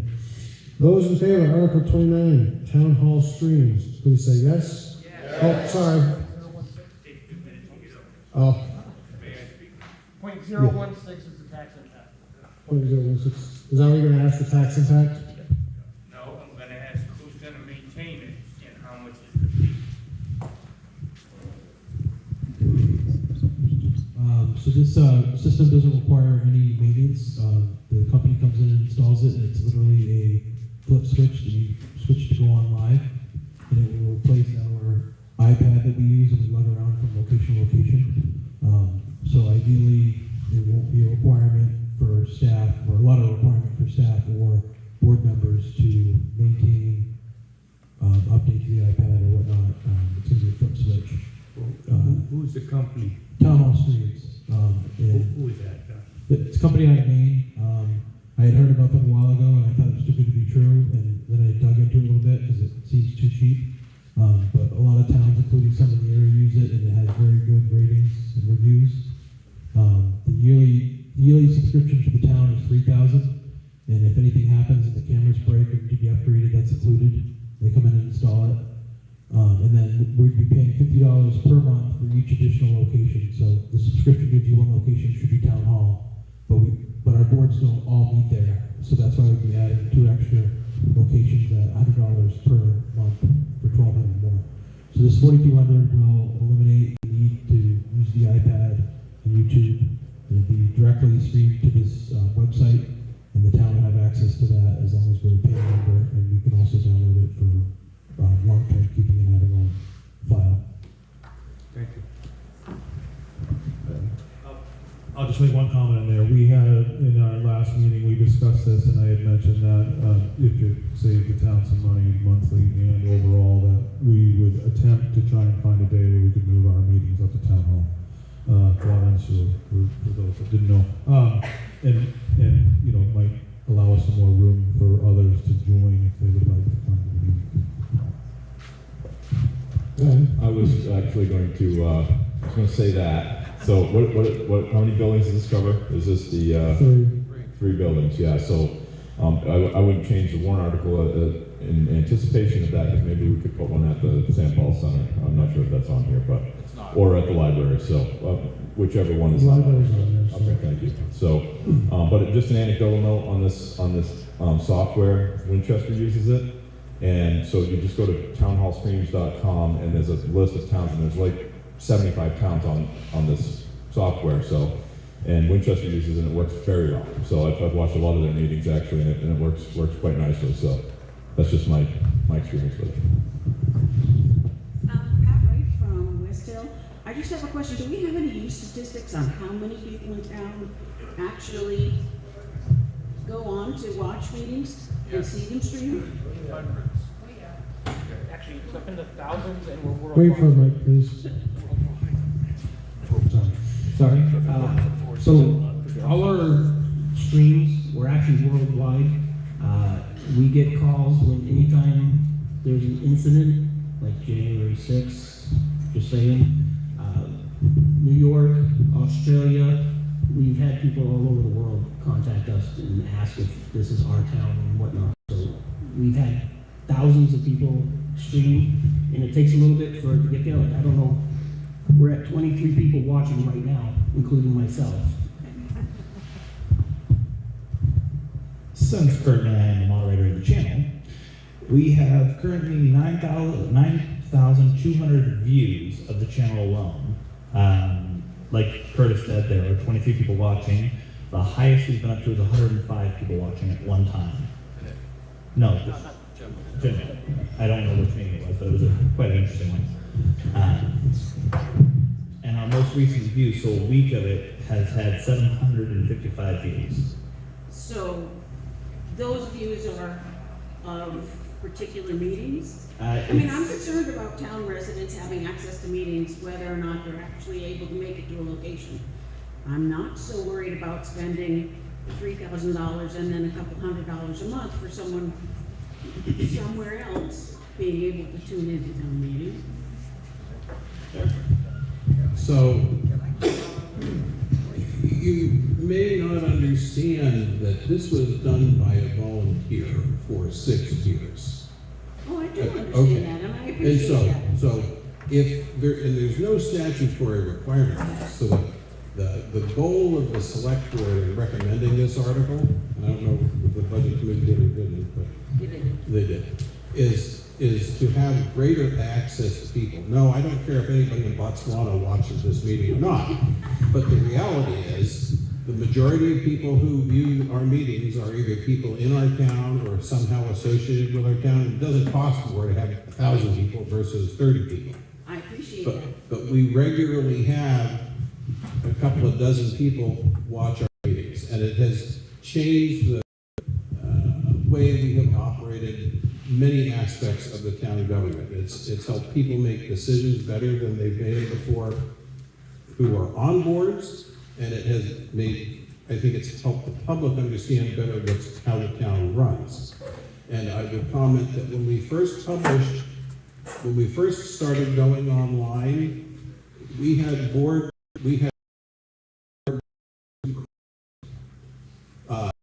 of the boards because they didn't want people to see what they were saying. And that's wonderful. Well, it cleared the deck, that's for sure.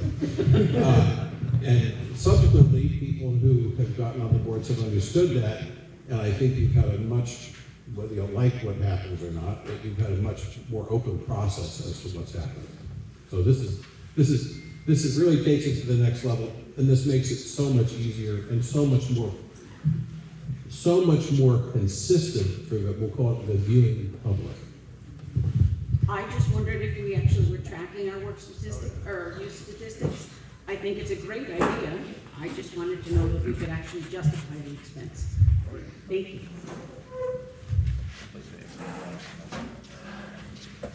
Bill Cavino, 255 Maddox Street. Mike, okay. I use it all the time. I travel a lot.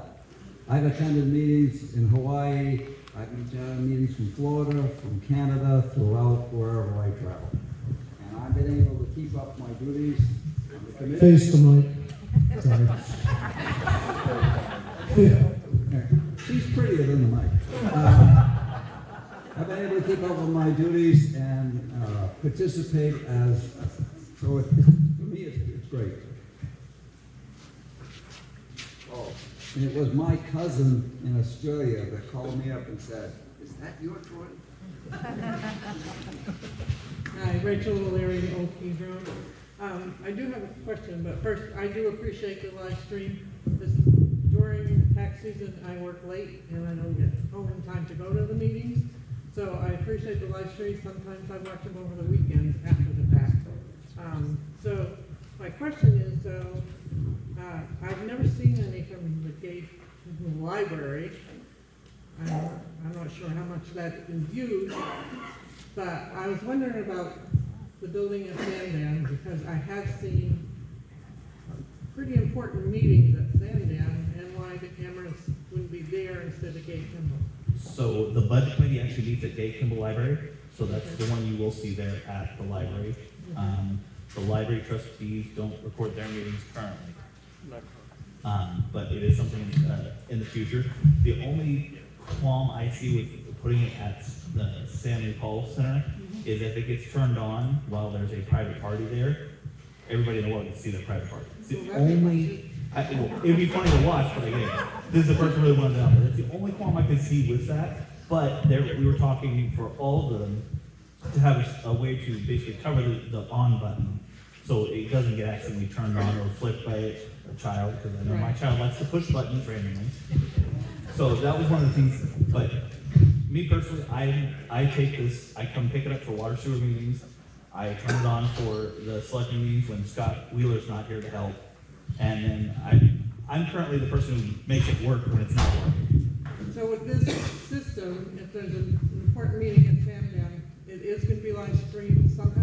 Yes, if we don't put one in, we'll still use this. This is still going to be around. Okay. And we'll keep using this until A, we put one in there, or B, people get tired of me and I'll probably volunteer to do it. Okay, thank you. This room. Not to beat a dead horse, but I think that this is a great opportunity to get things in one place so everybody can see it. What we're experiencing now it's been really good. There's a lot of involvement, and I don't want to discourage that. But what I want to discourage is 7 different pages in Troy and multiple pages of people not being able to see things or being blocked or all that kind of thing, where now we can have one source that we can rely on to trust what we see and all participate in that one area instead of it, trying to catch it randomly in 7 different places. Yeah, and I would go on to add that I think it would be our goal at the Water Sewer Department to meet in a different location. We talk about being down there so we can have access to documents and things like that, but we rarely do. We're pretty well prepared for these meetings, so we're all on computers and stuff like that. So that extra camera might be available to do at the St. Paul Center. And just one more added convenience of this is a perfect example. Nobody was around to bring the camera down at one of our recent meetings, and we had 2-hour dissertation from our engineer on where we stood on all of the upgrades at the sewage treatment plant. While well captured in the minutes, you can't watch the video and really digest that information. So because it just wasn't there that night. So that with this situation, that'll literally never happen again. So that's a real upside to this. Any further discussion? Move to question Article 29, Town Hall Streams. Those in favor, please say yes. Yes. All those opposed, please say no. Ayes have it. Article 30, Water and Sewer Department Vehicle. To see if the town will vote to authorize the select board to enter into a long-term lease/purchase agreement in the amount of $65,000 payable over a term of 60 months. Or 5 annual payments for the purpose of purchasing a work truck and all necessary equipment for the operational needs of the Water and Sewer Department, and to raise and appropriate the sum of $15,815 for the first year's payment for that purpose. This lease agreement contains an escape clause, payments to be made from the water and sewer project accounts. Majority vote required. Board of Selectmen recommends appropriation. The Budget Committee recommends appropriation. So moved. Seconded. Discussion?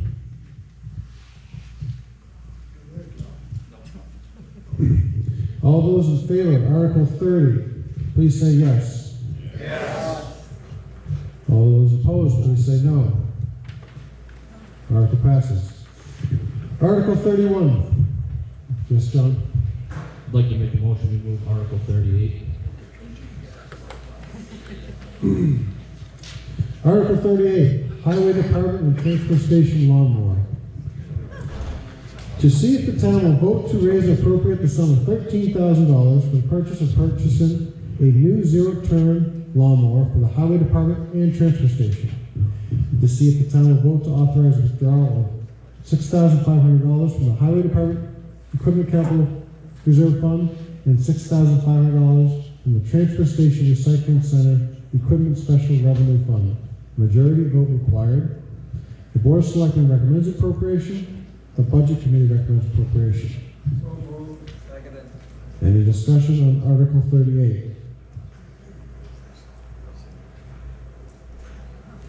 All those in favor of Article 38, Highway Department Transfer Station Lawnmower, please say yes. Yes. All those opposed, please say no. No. Ayes have it.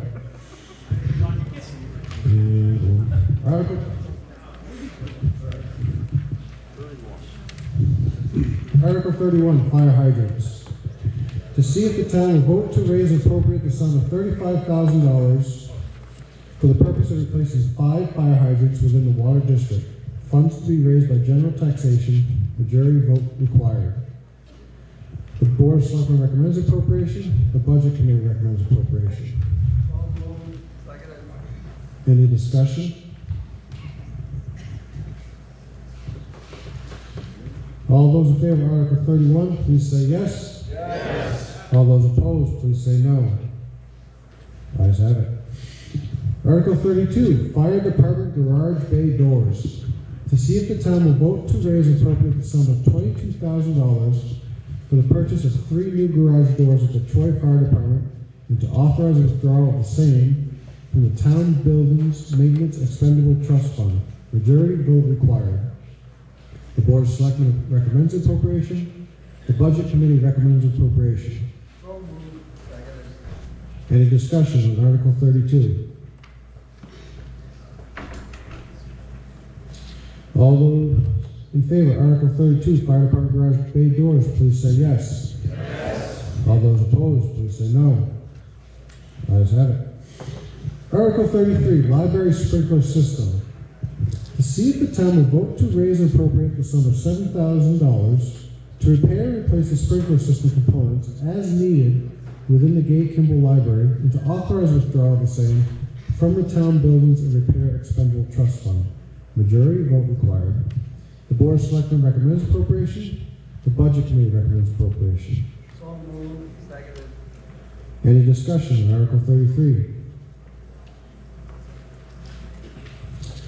All those in favor, Article 33, Library Sprinkler System, please say yes. Yes. All those opposed, please say no. Ayes have it. And we did the streetlight one. 35. Of course. Do these people know how to count? Article 35, Police Department radios. To see if the town will vote to raise and appropriate the sum of $8,000 to purchase and upgrade the radios within the department cruisers in order to work with the county's new dispatch radio system, and to authorize the withdrawal of the same from the police department's capital reserve fund. Majority vote required. The Board of Selectmen recommends appropriation. The Budget Committee recommends appropriation. So moved. Seconded. Any discussion on Article 35, Police Department radios? All those in favor of Article 35, Police Department radios, please say yes. Yes. All those opposed, please say no. Ayes have it. Article 36, Closed Landfill Maintenance Requirements. To see if the town will vote to raise and appropriate the sum of $25,000 for the removal of the vegetation around the perimeter of the landfill, the work needed to bring the swales up to state requirements, and to replace the monitoring well cap, and to authorize a withdrawal of the same from the Transfer Station Recycling Center Special Reserve Fund. Majority vote required. The Board of Selectmen recommends appropriation. The Budget Committee recommends appropriation. So moved. Seconded. Any discussion on Article 36? Those in favor of Article 36, Closed Landfill Maintenance Requirements, please say yes. Yes. All those opposed, please say no. Ayes have it. Article 37, Transfer Station Bailiff. To see if the town will vote to raise and appropriate the sum of $30,000 to purchase a new bailiff for the transfer station and to authorize a withdrawal of the same from the Transfer Station Recycling Center Special Reserve Fund. Majority vote required. The Board of Selectmen recommends appropriation. The Budget Committee recommends appropriation. So moved. Seconded. Any discussion? I have two questions. Is this to replace a baler, or are you adding a fifth baler to the transfer station? That would be.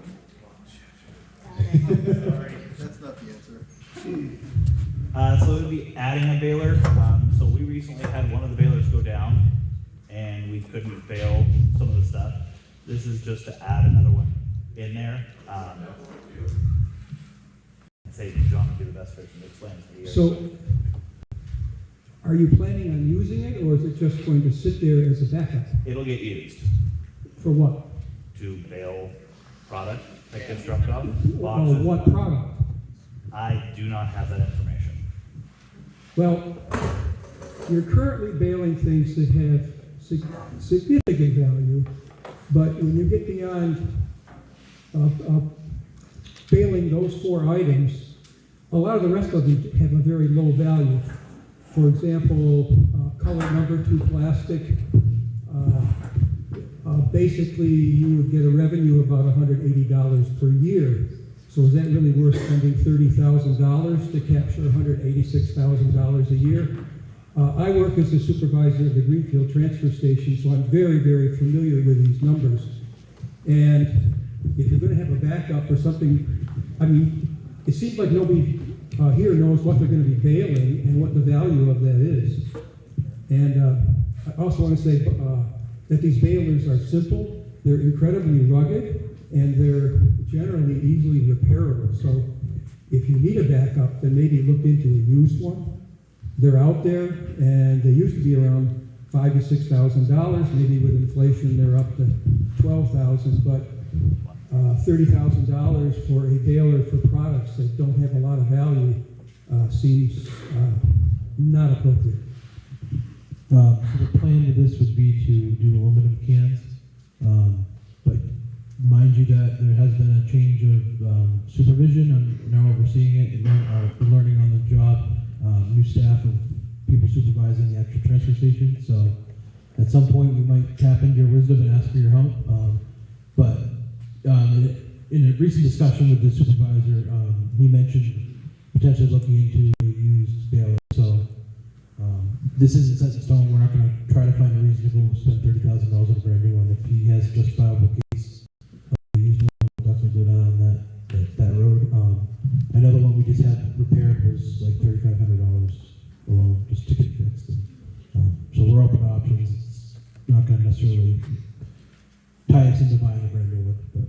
All right, I just want to say when I was the supervisor at Detroit Transfer Station, we actually did bale cans. We didn't need another baler because we used the carts and we saved the cans, and then when a baler came open, then we dumped the carts into the baler and then baled them so they could take them over, via the truck to Buffalos. So many transfer stations save the stuff for an open baler because it takes a long time to accumulate it, and then they quickly bale it. So if you're buying a baler to bale cans, I want to tell you that we used to bale them and we didn't need a baler. Not one more. We just used one when one was free, and it only took about 45 minutes maybe to make the bale. CJ, while you're right there, I'm over here. Sure. So what would your recommendation be on this? Maybe we lower it down and put it into a used dollar amount, and what would you be comfortable lowering that down to? I'd be willing to make a motion to amend this article based on your thoughts. I haven't priced one out recently, used ones. I do the review for the town of Greenfield, and that's why I said about $5,000 to $6,000. The town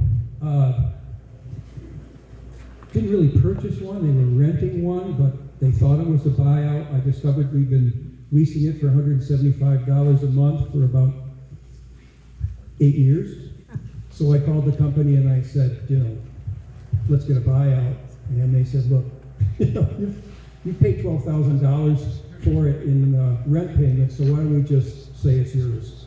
So that one was a used one. It's probably older than any of the ones that you folks had here in Troy.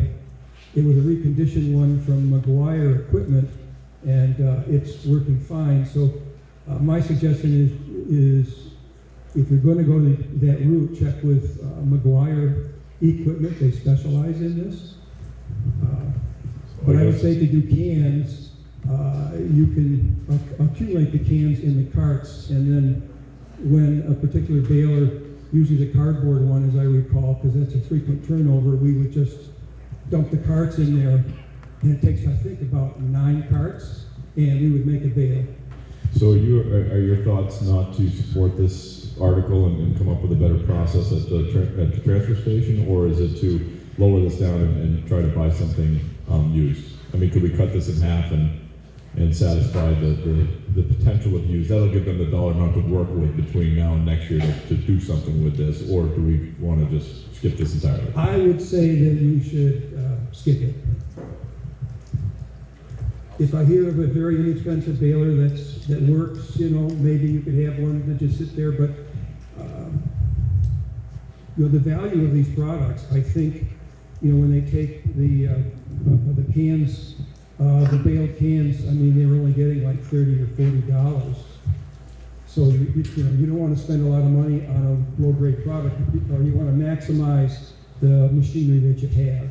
And it is possible to bale cans there using the machines that you have. Thank you. Mark Andrew, South Main Street. I say we leave the article as written. It's coming out of a special transfer account. If you don't spend it, you don't spend it, but the money's there if you have to spend it.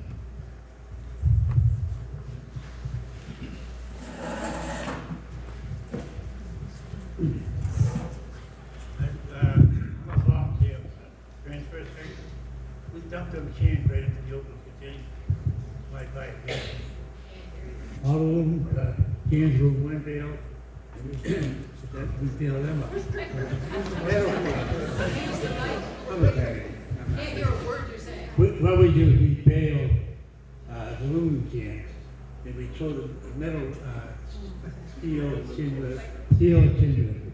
let that time move. But anyhow, the fact is, I don't think you need a bill right now. What do you got billed? Tin cans? Loose paper, so I don't know if it's safe.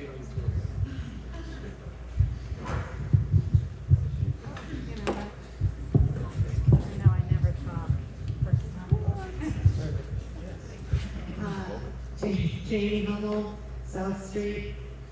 What if we change the verbiage to just say up to a certain amount, because we've also written in here a new baler? If we change to a new, yeah, if we remove the word new, only because we don't really have anyone here from the transfer station to speak to what the thought process behind this. I've heard stories of things breaking and not being fixed and difficulties, but I couldn't speak for sure to that. Sounds like you're on your way to a motion to amend. I am on my way to a motion to amend. I would like to make a motion to amend to, we remove the word new. Second. Any discussion on the motion? The motion is to remove the word new. So it would read, to purchase a baler from a transfer station. The amount would stay the same. We're just removing the word new, so it could be a used. 30,000? The amount leaving is on 30,000. They don't have to spend 30,000. But by removing the word new, they have the option to buy a used one at a lesser price.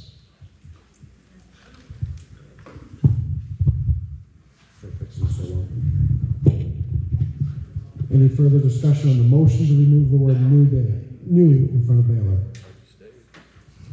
All those in favor of the motion to remove the word new, please say yes. Yes. All those opposed, please say no. Motion passes to remove the word new in Article 37. Yes. Microphone?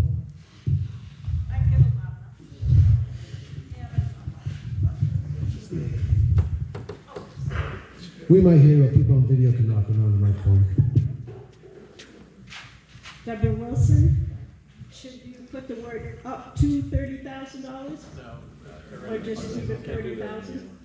Because it's already, that's what it is. So we used to do up to in past warrants, and apparently it got by the area and you're fine, but this year they were adamant that I couldn't do it, so I took it out of all.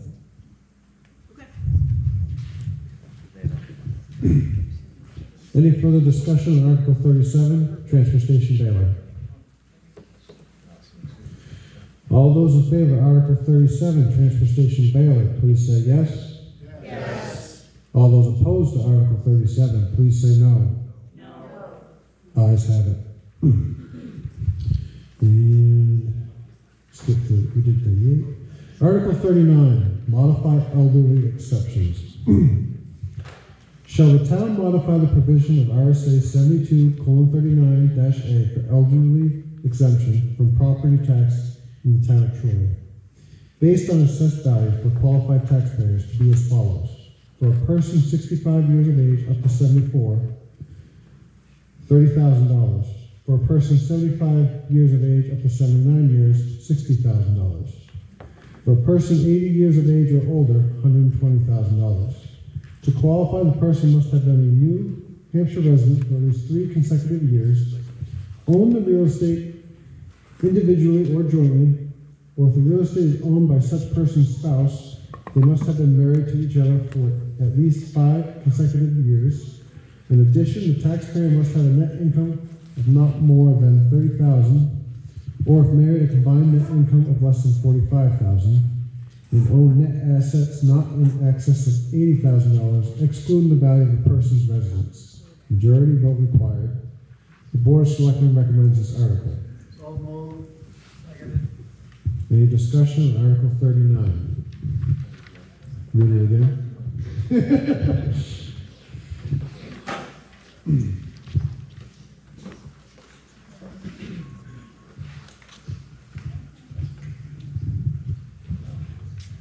Rachel O'Leary, Old Key Road. Just a little closer to the mic. Okay. My question is, why is it New Hampshire resident and not Troy resident?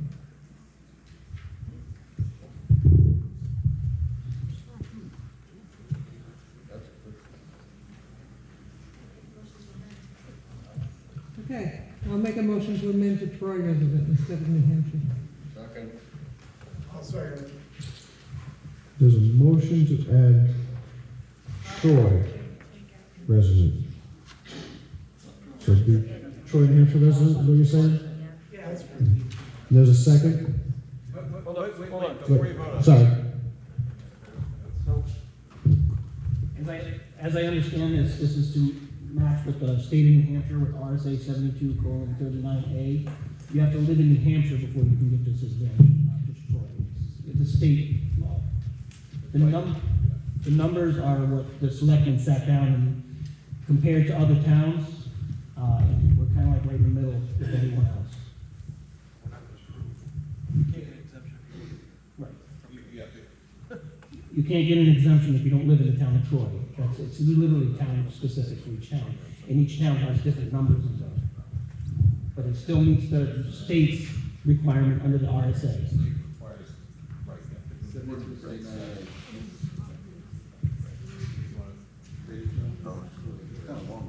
But you're right. What you're saying is you're right. We don't have the ability, bottom line on this is, we do not have the ability to make that modification. This is, Somebody could live in Troy 1 year and get that exemption. that's correct, because if they lived in New Hampshire. But this is only permitted by state law. This isn't something that we made up. You have to own the property here to get it.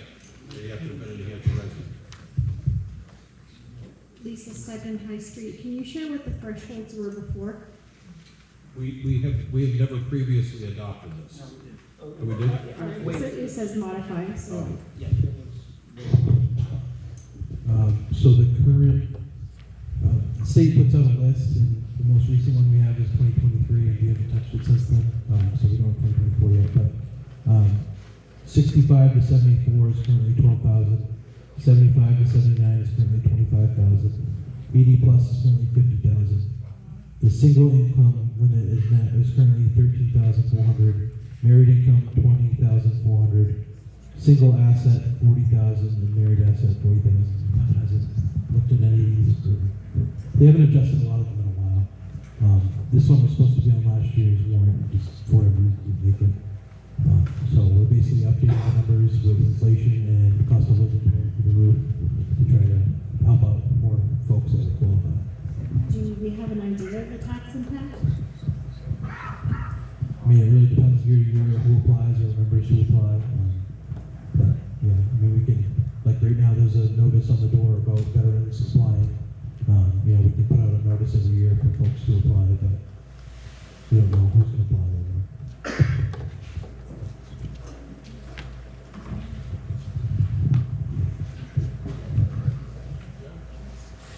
Any further discussion on Article 39?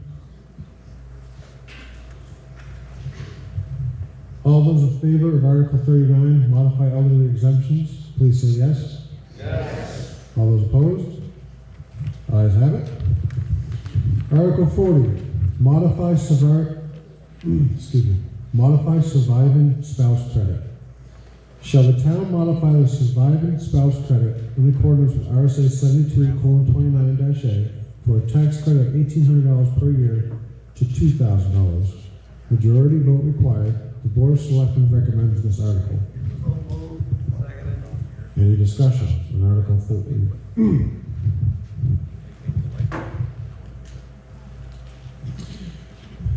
All those in favor of Article 40, modify surviving spouse credit, please say yes. Yes. All those opposed, please say no. Ayes have it. Article 41, modify veterans tax credit. Shall the town modify the standard and optional veterans tax credit in accordance with RSA 72:28(2) from its current tax credit of $500 per year to $750? Majority vote required. The Board of Selectmen recommends this article. So moved. Any discussion on Article 41, modify veterans tax credit?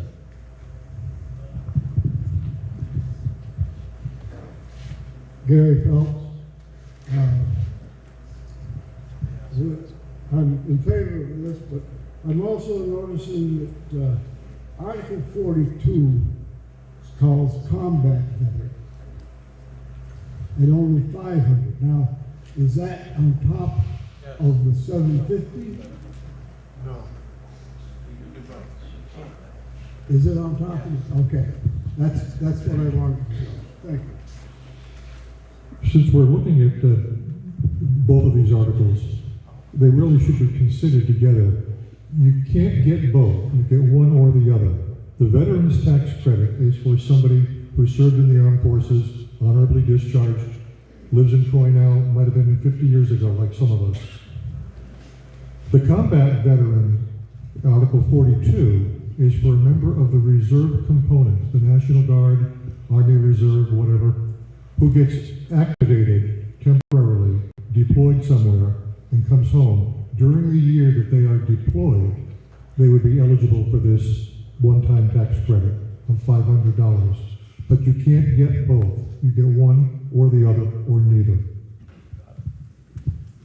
Thank you for the clarification. Since we're discussing Article 42, combat veterans, I'll read it. Shall the town adopt the provisions of RSA 72:28-C for an optional tax credit up to $500 for combat service veterans on residential property? Majority vote required. Board of Selectmen recommends the article. All right. I don't think your article is concise enough on the one on combat veterans. Because you're saying combat veterans, but they have to be active duty. Now that's two different things. The article is covered by what the statute says. If you look up RSA 72:28C, it explains everything that I did a little while ago. It finishes what is in the actual article here. It explains what is a combat Everything that I explained a minute ago, I got from the RSA.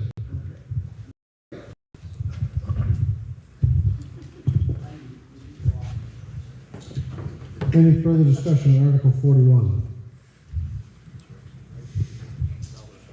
All those in favor of Article 41, modified veterans tax credit, please say yes. Yes. All those opposed, please say no. Article 42, combat veteran. Shall the town adopt the provisions of RSA 72:28-C for an optional tax credit up to $500 for combat service veterans on residential property? Any discussion on Article 42? Article 42, combat veterans. Those in favor, please say yes. Yes. Those opposed, please say no. Passes. Article 43 we did. Article 44 we did. That's it. I think we survived. 11:22. Who's asleep? Oh, wait. Have a great night, everyone. Town meeting is adjourned.